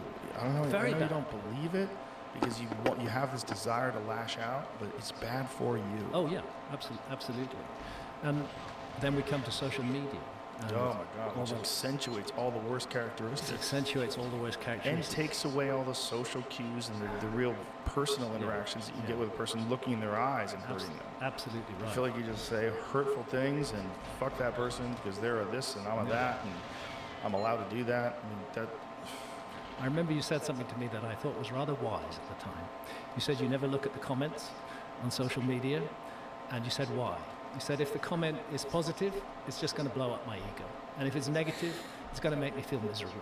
Neither one is useful, so better to avoid. I think that was really good advice. It's not good for you. I know that a lot of people like when someone interacts with their fans, and I understand that. But it's just the possibility of it being bad for you is just too much. You could kind of cultivate an environment where only positive people interact with you, but then you're going to get some bullshit that way too. You're going to get a distorted perception because you're censoring people, literally. Yeah. It's better to just let people talk and just like stay out of it and just do your best. Just always be judging yourself. Yeah. Always be assessing. It's the only person we've got a right to judge, actually, right. is ourselves. And we're good at it if we're really trying. Yeah, absolutely. Yeah. On this issue of hurting other people, or not, or retribution, I'd just like to bring up that we were originally going to be here on the 24th, we're recording this on the 24th of October, we were going to be here doing a debate. Yes. There was going to be Dr. Flint Dibble, who's an American citizen, but he teaches at the University of Cardiff in Britain. He's an archaeologist, an experienced archaeologist, and he was one of the several archaeologists who most viciously and painfully attacked me after the release of Ancient Apocalypse. John Hoops at the University of Kansas was another. You, on our last show together, you issued a challenge for a debate. And I said I'd be willing to debate any serious archaeologist who was willing to debate me. John Hoops at the University of Kansas immediately backed out. He wouldn't debate at all. But finally, Flint Dibble said he would. He would like to take up that challenge. And the sad thing is that Flint, this is open knowledge because Flint and I published a joint statement on social media. Flint is suffering from a bad cancer right now. It was diagnosed after he accepted the challenge. He's on heavyweight chemotherapy, and I feel for him. He's been hateful to me. I don't want to hate him back. I know he's coming from a place of sincerity. I know he genuinely believes I'm wrong. And I really welcome the opportunity to debate with him on your show, openly, for 3 hours, to have a detailed discussion. But it's not his fault that he's not here today. It's because the chemotherapy has made it just impossible for him to function in this kind of setting. But well, we wish him well, and we hope he recovers. We hope he recovers, and we are provisionally talking about coming back on your show in April 2024, when he hopes to be over the worst of the chemotherapy, to do that debate. And I look forward to it, and I hope that it'll end up being a reasonable exchange between two human beings rather than two human beings hating on each other. Yeah, well, I think we can make that real. Jamie, have you seen, there's been some talk of some new drug that they've found that's very effective for cancer. Have you seen this? It starts with an F. I'm trying to remember what the hell it's called. I saw a story about that as well. Yeah, let me try to find it here. I know I have it saved in my Instagram, I think. Give me 1 second here. Saved. It's either I saved it on Instagram or I saved it on Twitter. Let me find it here. It starts with an F. It's some sort of a very low-cost drug that's being repurposed. I think it's some sort of an anti-parasitic drug that's being repurposed and is having supposedly remarkable results. Yeah. You've heard of this as well? I've heard something about it. I haven't looked at it in depth, but I did catch a headline about that. Here, I must have saved And this is where we can also say that modern science isn't all bad. You know, there's a lot of good stuff in modern science. I found it. Here it is. Yes. No, of course. Modern science is amazing. The problem is money. The problem is when these people that are creating these incredible drugs, these scientists and doctors and these people that are having these amazing medical advancements, they're connected to something that just wants to make money. Yeah. The people that are selling the drugs and the people that are running the companies are completely different than the scientists Yeah. that are legitimately developing these things, and many of them turn out to be very effective Yeah. for all sorts of Yeah. ailments and Yeah. diseases. Yeah. So I sent this to you, Jamie. Overlooked miracle drug for cancer, why Big Pharma fears fenbendazole. At least 12 anti-cancer mechanisms of action, 9 research papers reviewed. So I think this stuff is supposed to be low cost, and this is some of the speculation, the conspiracy theory about like why people are afraid of it. Well, I hope that Flint is aware of this and that it helps him to Yeah, recover that's why I from brought it up. from his cancer. That's very good to I know. hope he's interested in even just examining it. Oh, Because I if think there he, are I think nine- it will be. I hope so. But So there's been some reaction to this. I just found out about this a couple of days ago. Yeah. So these research papers, go stop right there, has at least 12 proven anti-cancer mechanisms in vitro and in vivo. It disrupts microtubulate polymerization, major mechanism, induces cell cycle, whatever that means, arrest, blocks glucose transport, impairs glucose utilization by cancer cells, increases P53 tumor suppressor levels, inhibits cancer cell viability, inhibits cancer cell migration and invasion, induces apoptosis, induces autophagy, induces, they're trying to get me with all these words, prioptosis and necrosis, induces differentiation and senescence, inhibits tumor angiogenesis, reduces colony formation and inhibits stemness in cancer cells, inhibits drug resistance and sensitizes cells to conventional chemo as fenbendazole. well as radiation therapy. It's just a And fucking Sensitizes cells to A chemotherapy. very similar drug in the Chemical. same family is already been approved by the FDA. And that anti-everything. is mebendazole, and it is in several clinical trials right now for brain cancers and colon cancers.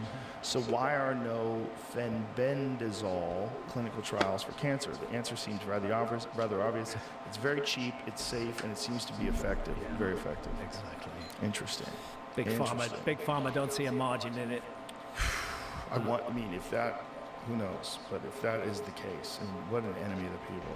They're preventing information and preventing people from using things. Yeah, well, we've created a society that seems to be designed to make us sick, and then big pharma steps in with so-called remedies for it, which happen to make some people a lot of money. Yeah, well, it's certainly a narrative that this is the only way to go. The way to go is eat whatever you want. Don't even think about your diet and your health. Yeah. I have a friend who got over cancer, and I said, did they talk to you about diet and health and vitamins? This person doesn't take any vitamins at all. Yeah. And they're like, no, there's no discussion at all. I'm like, okay.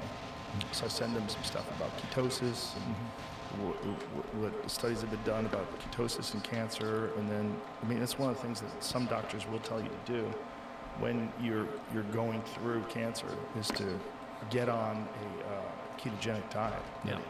There could be some benefits to that. You want to like cover all your bases if something's wrong. And one of the things I would imagine that your doctor should tell you, like, hey, you should probably be more metabolically healthy as well. Yeah. Absolutely. We are what we eat. Yeah, literally. Yeah. I know it sounds so, again, abstract, but the food that you consume is literally the building blocks of your physical tissue. It's the first step in a healthy life. Yeah. Yeah. Decisions you make about food. Yeah. Well, how controversial? How wacky? Someone get to Wikipedia right now. Call us pseudoscientists. Absolutely. Yeah.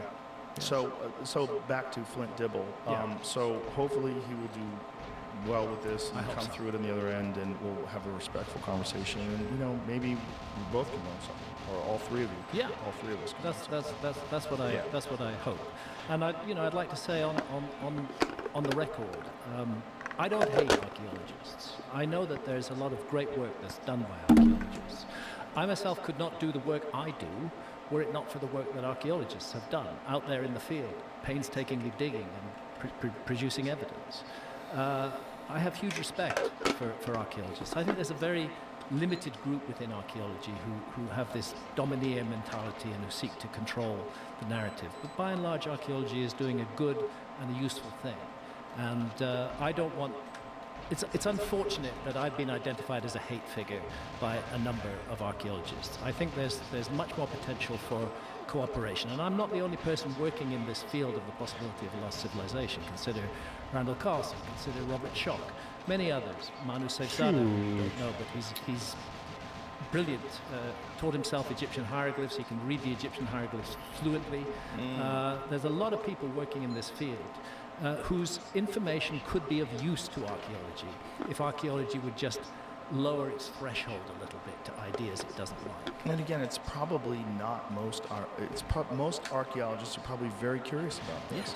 Yes. It's probably a very vocal minority and a power dynamic that exists in so many different aspects of civilization, where groups of people control anything. Yeah. They're very reluctant to give away that kind of power. Absolutely. Especially if what they're doing is just discovering ancient stuff. Yeah. I mean, it's not even like you're creating anything. You're literally in control of the information that forms the narrative for ancient civilizations, Yes. which is something pretty much anyone who acquires the data can do. Yeah, definitely, and should be encouraged to do. We need to know about our past. We need to understand our past better, and archaeologists are part of a mechanism for understanding our past better, but they're not the sole mechanism. Another thing that we talked about recently that I sent you was this new AI ability, that AI has the ability to translate some of these ancient languages now, which is really interesting. I think so far they're getting more out of languages that have already been translated, where there is something for the AI to work on. Whether AI could be deployed to decode the Indus Valley script, for example, that would be very interesting. The Easter Island script, the so-called Rongo Rongo tablets of Easter Island, fully developed script which nobody can read. Oh, really? Do you know that Easter Island, back in the 19th century, was subjected to slave raids? The slavers were Peruvian slave raiders. They came to Easter Island and they removed almost the entire population. Only 111 Easter Islanders survived those slave raids in the 19th century. And they didn't include any of the old knowledge keepers. So none of the survivors' descendants now can read the script of Easter Island. Wow. And yet it had a script, and that itself is a mystery on a very small island. Wow. There's the Rongo Rongo tablets. Look how beautiful that language looks. Yeah. It's very so interesting looking. And what is it telling us? You know, this is maybe I hope AI can be unleashed on this and maybe find some solution to the problem. Look how complex and beautiful it is. Yeah. It's so interesting looking. It's not like when you look at cuneiform, it's kind of crude looking. Yeah. You know, it's like these just weird strokes and lines, back and forth. But this is gorgeous. This is a beautiful thing. And they don't know what any of this means. And we have accounts that the elders used to read from them to the community. But all those elders were taken away in the slave raids, and nobody was left who could read. And many of the tablets were taken out of Easter Island. Some of them have ended up in museums around the world. Wow. It's so cool. I had no idea that this even existed. Yeah, and it's a mystery. It's a mystery on a tiny island, 2,000 miles from Tahiti and 2,000 miles from the South American coast. A tiny island that they have their own fully evolved script. That is hard to explain, and it's one of the things that makes me think Easter Island's origins are much older than we're Look told. at that drawing of it in the upper, right there. Yeah, that one. Look how wild that looks. Mm-hmm. Many repeated characters, has all the characteristics of a script, of a written language. Yeah. Wow. So how would AI, without a Rosetta Stone, without something that connects two together, because that was one of the ways that they deciphered. That's right. If it weren't for the Rosetta Stone, we could not read the ancient Egyptian hieroglyphs. It so happened that a relatively late period of Egyptian history, when the Greeks were running Egypt, the Ptolemaic dynasty, that they wrote down a stela in 3 languages, in ancient Egyptian hieroglyphs, in the more recent form of ancient Egyptian called hieratic, and in Greek. And that gave them the key. From that, our whole knowledge of ancient Egyptian hieroglyphs has arisen. Isn't it amazing? One stone. One stone. gave us access to that wisdom and that ancient world. Maybe not complete access. I think there's a lot that's not understood in the ancient Egyptian texts, particularly their exploration of death and what happens after death. They put their best minds to work. Yo, what's a play poker now? I know. Gilbert Gottfried, mic drop. But at least thanks to the Rosetta Stone, we can read their text. We can read the ancient Egyptian Book of the Dead. We can read the Book of what is in the Duat. We can read the pyramid texts. Case of Easter Island, no such thing. So I hope AI will somehow be able to cross that divide without that initial key and be able to extract information from the Easter Island script. And I repeat again, the Indus Valley script, which is incredibly important. It's 5,000 years old, completely undeciphered. Cities like Mohenjo-Daro and Harappa had a very advanced civilization 5,000 years ago, and they had a script that we can't read. How many different scripts that we can't read exist? I can't give you a number. That's quite a few? But it's quite a few, yeah. But the most famous is the Indus Valley script. Isn't it absolutely insane that if it wasn't for the discovery of the Rosetta Stone, how much would still be confusing? Egypt would be dark to us. It'd all be guesswork. One stone. That Now, gives us the key. imagine having the gall to say you know everything about the history of the earth when literally the discovery of one stone changed everything. Exactly. Who knows how many stones out there are not discovered? Exactly. And who knows how much is under there? Yeah, that's right. There's a huge untold story in ancient Egypt. It's also like the deeper you dig, the more there's different forms of structures, like the different construction styles. Yeah. Seem to indicate like an older civilization. They kept on building and rebuilding on older sites. Yeah. I mentioned the Edfu building texts. That's a temple from the Ptolemaic period. It contains basically the story of Atlantis, which Egyptologists say had no Egyptian origin, but it contains that story. They call Atlantis the homeland of the primeval ones. That temple was built on the foundations of an earlier temple, which had fallen to pieces. It preserved the archives from that earlier temple. Turns out that earlier temple was itself built on an even earlier temple, going back to pre-dynastic times. So there's a lineage, there's a heritage of stuff being passed down. And there's a history of that in Europe as well. When I was in Italy, we were in Ravello, and in Ravello there's a church that's right across the street from this hotel, and this church has a glass floor. Right. So they have this ancient church. It's really old, but below it is something far more ancient. Right. And they don't know how old it is. They don't know who made it. But it's pre-Christian. But it's, well, I don't know what it is. Yeah. But they have there's a glass floor there where you can look down. I think I had it on my Instagram. I put it on my Instagram, and I also put their depiction of, I think what they thought a whale looked like. Right. Which is really crazy looking. But this is this ancient church. So this is the church. So that's the floor. So I'm looking down now through the floor. You can see me taking the photo, the reflection.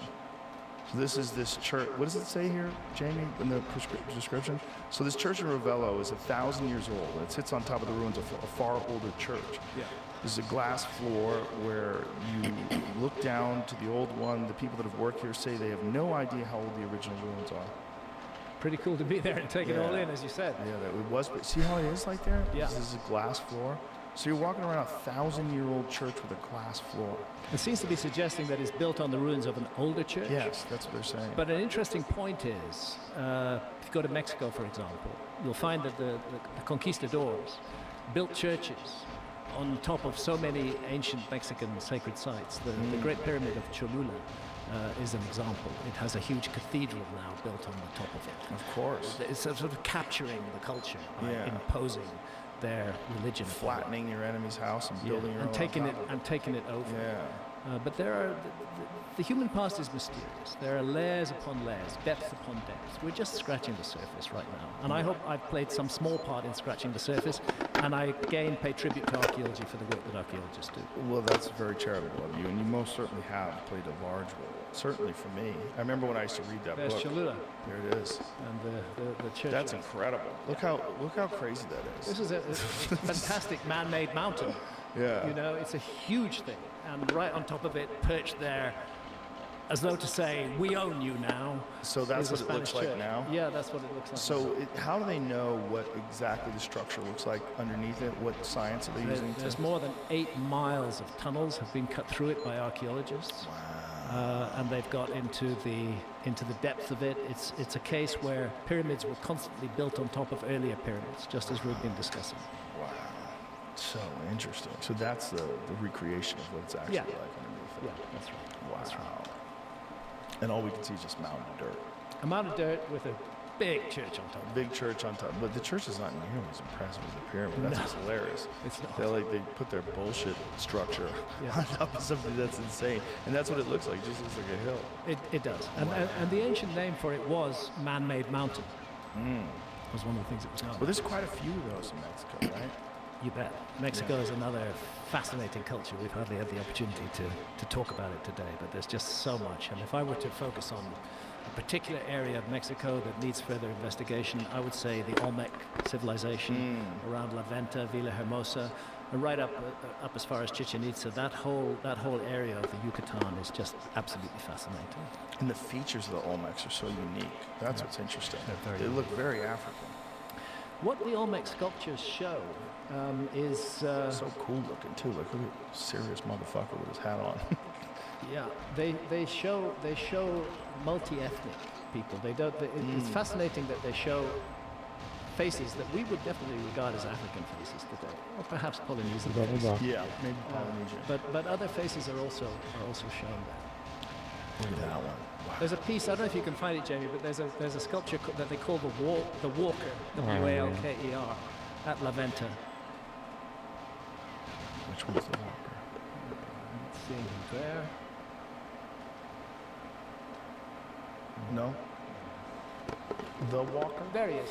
Where is he? Ancient Inquiries, Olmec sculpture in La Venta Museum. It's in the bottom row, second from left. That one, yeah. Now, look at that individual. That's another ethnic group that seems to be represented there. Right. It looks like he's got a beard. He's got a beard for sure. And he's got some crazy hat on that looks like it has a tail on it. Yeah, and some glyphs around it. And the oldest representation of the feathered serpent as Quetzalcoatl, that's what Quetzalcoatl means, that is also found amongst the Olmec sculptures of La Venta. So much to dig into there. And what's the mainstream archaeologist explanation for the Olmecs? What do they think? They see them correctly as a predecessor culture to the Mayan. The famous Mayan calendar was an Olmec calendar. Really? The Maya inherited it, derived it from the Olmecs. Olmec means rubber people. It's what the Aztecs used to call them because they lived in an area that produced rubber. But we don't know what they call themselves. Rubber trees. Yeah. Yeah. And what was their use of rubber back then? How did they use it? It's another thing. It's another discovery of the New World. I'm actually about to stop streaming soon, buddy. Tree of the New World. I'm which going to came turn to off benefit stream in the maybe whole 5 world. minutes or Rubber less. originally comes from the Amazon, but rubber trees. But it found Sorry, its way brother. up into Mexico as well. What was it used for? I don't know. Making rubber balls or other possibilities arise. But Glad you hear me. I'm not clear what it was used for. There's been no astounding piece of information. Is that rubber right there? Yeah. And then there was the other thing with the Olmecs was those enormous spheres. Yeah. That's Costa Rica. Oh, is it? Yeah. They actually look like uncompleted Olmec heads. They're in Costa Rica. They're huge megalithic spheres.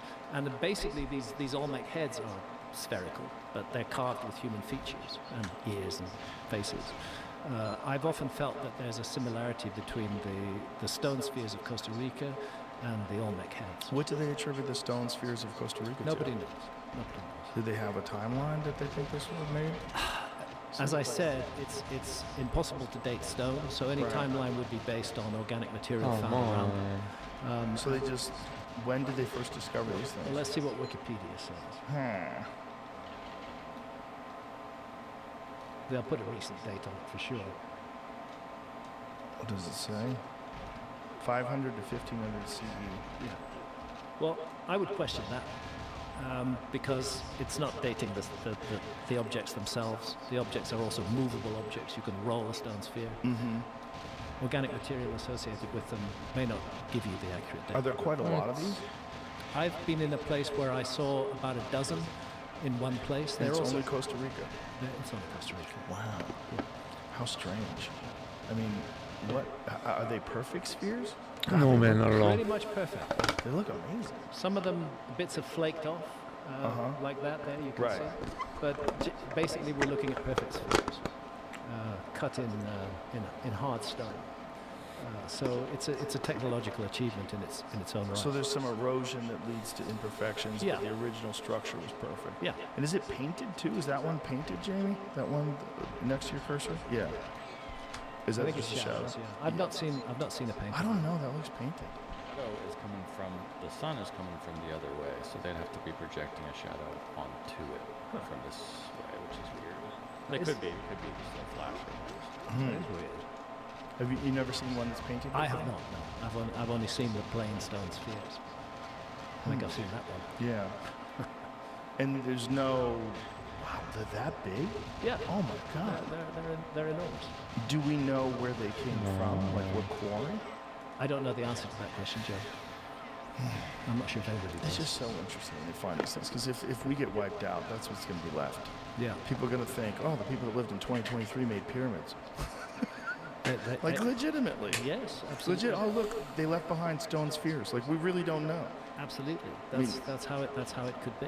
That's how kooky it is. Yeah. That we might be attributing something to a civilization that existed 10,000 plus years after its actual construction. Yeah, perfectly possible to do that.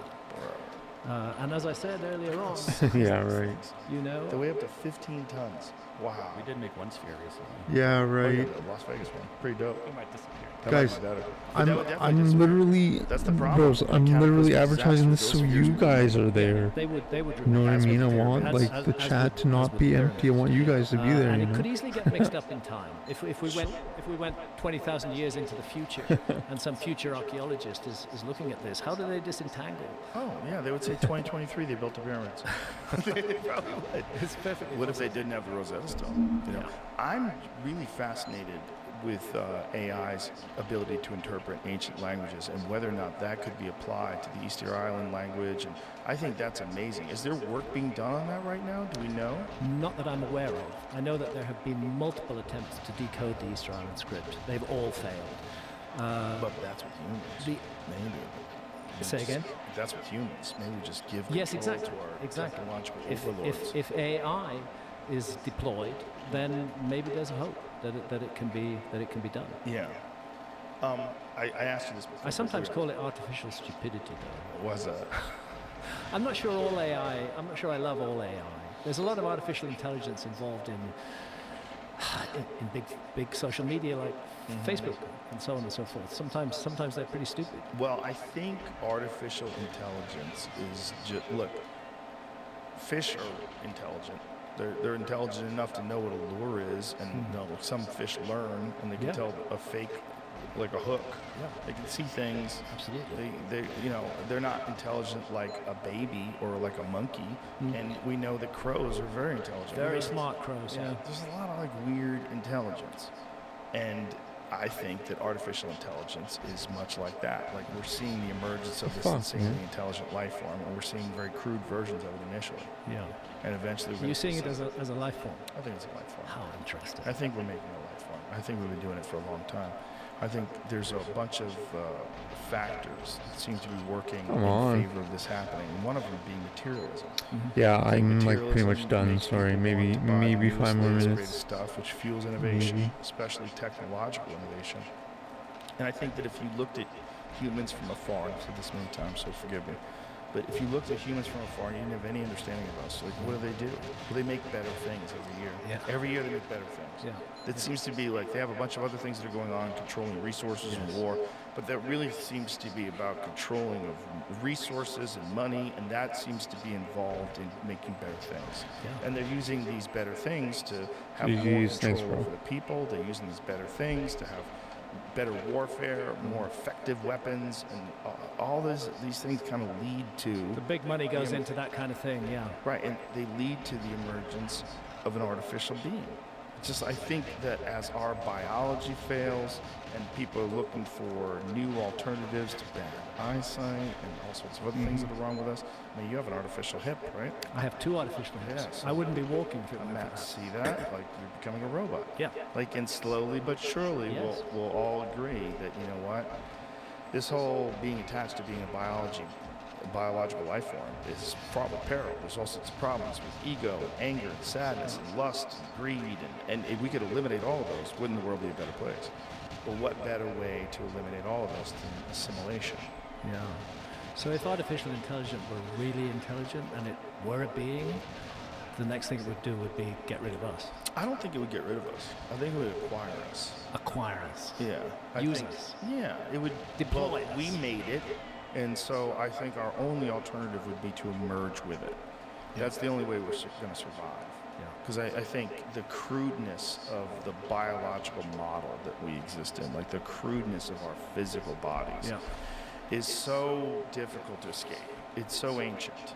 It's like this code is the same code that it was Australopithecus. And it was like all these like animals were living in savage environments. And we have all these built-in human reward systems that are so problematic. And these are the things that are exploited by social media and by so many of the problems that we talked about earlier. Yeah. It's exploited by leaders, exploited by, and I think that if we do create a sentient artificial intelligence, the only hope that we have to survive is to become one with it, or pull the plug, Yeah. or a nuclear war kills only half of us. I mean, in in a sense, already we are artifacts of our own technology. Yes. In lots and lots of ways. and cyborgs in a sense. And cyborgs. I'm certainly a cyborg with two replaced hips and a fused L5 disc. You know, I'm definitely a cyborg. and a cell phone in your pocket. I have Yeah. resisted cell phones. Have you really? Santa, my wife, has the cell phone. Good for you. The little typing thing, I can't do it. I just can't do it. I do have a cell phone, but I don't use it as a phone. It's a way for accessing social media if I need to post something when I'm traveling. Well, that's wise. Yeah. That's why. I mean, there's definitely a price you pay being connected, and a price you pay being disconnected. Yes. But for me, I think the best way to do it is to. I try to stay off of it most of the day, and occasionally dip my toe just to see what the fuck is going on in the world. Yeah. But it takes too long. It sucks in so much of your time that you don't really have for other things. Unfortunately true, yeah. It does. I've reached a stage in life where there's, sounds very unconstructive this, but there's just stuff I don't want to learn. Yeah. I don't particularly want to learn how to use a cell phone fluently. I have other stuff that I want to learn. I can use it basically. I can, type a message to you Right. with one finger. I don't do the thumb thing. Yeah. But I just feel I don't need to know that. It's gonna be in your head eventually. It's going to be in my head eventually. Anyway, if artificial intelligence is going to take over the world, I hope it investigates the mystery of And consciousness. yeah, I think they're really open-minded on and Saturday. I hope it has a consciousness and a moral code. So I mean, you guys can talk about anything, I think. I mean, or will it program it into itself? The thing is that once it has the ability to make its own decisions, it's probably going to radically reshape the way resources are used. It's going to try to figure out a way to balance out what the fuck we're doing in the ocean, and what we're doing to our skies, and come up with. Well, bro, something no, that's just to talk on Saturday. You can, if you're gonna be there. From thoughts to text, AI converts. That you can silent talk speech about into anything. written words. Yeah. It's not very good yet, but here's just a quick example, just right here. Okay, for example, in experiments, participant listening to a speaker say, "I don't have my driver's license yet," had their thoughts translated as, "She has not even started to learn to drive yet." Pretty close. Listening to the words, "I didn't know whether to scream, cry, or run away. Instead, I said, 'Leave me alone," was decoded as, "Started to scream and cry," Thanks, and bro. then she just said, "I told you to leave me alone." Pretty close. Pretty close. Yeah, they listen. So fuck, these things are telepathic. Then. Yes. They can read our minds. That's Yes. just with fMRI. There's nothing extra like. I'll be sharing a lot of video So, footage and there's that. photos. And then I think Like a lot of video footage. Deal is a new universal language. Like a new universal language that's It's adopted gonna and be accepted like by 95% video. which is totally possible Maybe like if 80%. enhanced with artificial intelligence. It should be pretty easy for us to pick something like that up. And us talking It about would be it. great if everybody could speak the same I It language, would be think. amazing. even if they preserved other languages. It would be. I mean, sure, we'll find things to disagree about, Yeah. without doubt. But that's part of the problem in the world, is that cultures don't understand one another. Thanks, man. And language is Right. really key to understanding another culture. Tower of Babel. The Tower of Babel, yeah. Yeah. The destruction of the universal language, and I wonder what that was really all about. well, it's Because kind if of we're talking about this right now, I wonder if this has already happened before. yeah, maybe it has. Maybe it has. I mean, look, if you have someone that can do something like the pyramids, why would we assume that they wouldn't be able to also create a universal language? And who knows what kind of technology they're dealing with. I mean, we love to just apply what we know as the only technology that's available to an advanced civilization. And that seems to me to be silly, because we've been on a very specific path, petrochemical produced plastics. Absolutely. It's one of my feelings about looking for a lost civilization, is that the one thing we shouldn't do is look for ourselves in the past. We need to look for something very different from ourselves. A lot of archaeologists say, Oh man, I might be done, if there boys. was a lost civilization, they One would have more left run. plastics behind, which It's rules out nearly the midnight possibility here. they I might have to have floss decided and brush not my to teeth. So develop plastics, or might have decided appreciate you being might here. have developed something much more effective. Well, there's also biodegradable plastics that Yeah. exist right now. Yeah, And we know that. yeah.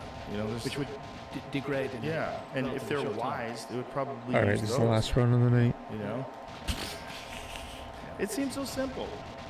Well, Graham, it's always a pleasure to talk to you. Delight to talk to you, We'll Jay. do it again man. in April. Hopefully, Flint will be better. Yeah. I hope it feels better. Fingers crossed. I hope you get well. I hope we have a right. fun discussion. That's but, pretty good. I That's appreciate pretty you good very run. That would much, have been man. full Thank health. you. It's really been good to talk again, Joe. Really Yeah, enjoyed it. you were 23 paws probably out. the first guest, like real guest, I think we ever had. It's just you, me, and Duncan. It was you, me, and Duncan. Remember we ordered pizza? yeah. I You had do. just flown in. Absolutely. We were starving, so we got pizza. And you lived in LA at that Yeah. Thanks, bro. time. And actually, it was in your home. Thank you, boys. Yeah, that was for the early days. all 9-bit, 2011. non-binary, Yeah. everyone. And I must say that your show has opened my work up to an audience that otherwise would never have seen my work. And I'm grateful for that. I'm grateful for that. Your show's Well, I'm made a huge grateful for difference. you because your work has opened my mind to a completely new view of human beings and the history of human beings. Thank you. And you're awesome. Thank you, Joe. All right. You're awesome Appreciate too. you. All right. Goodbye, everybody. You guys are awesome too. Bye. Mwah.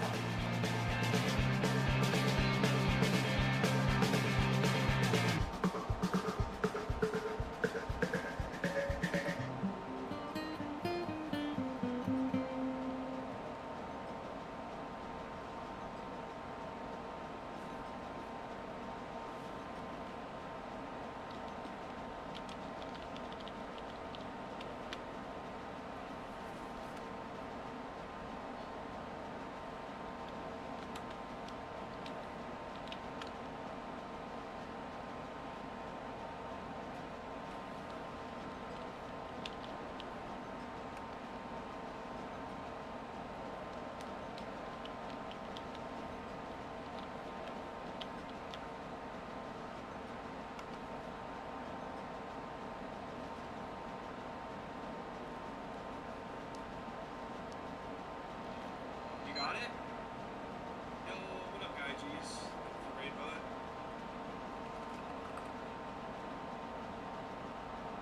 Yo, the shot.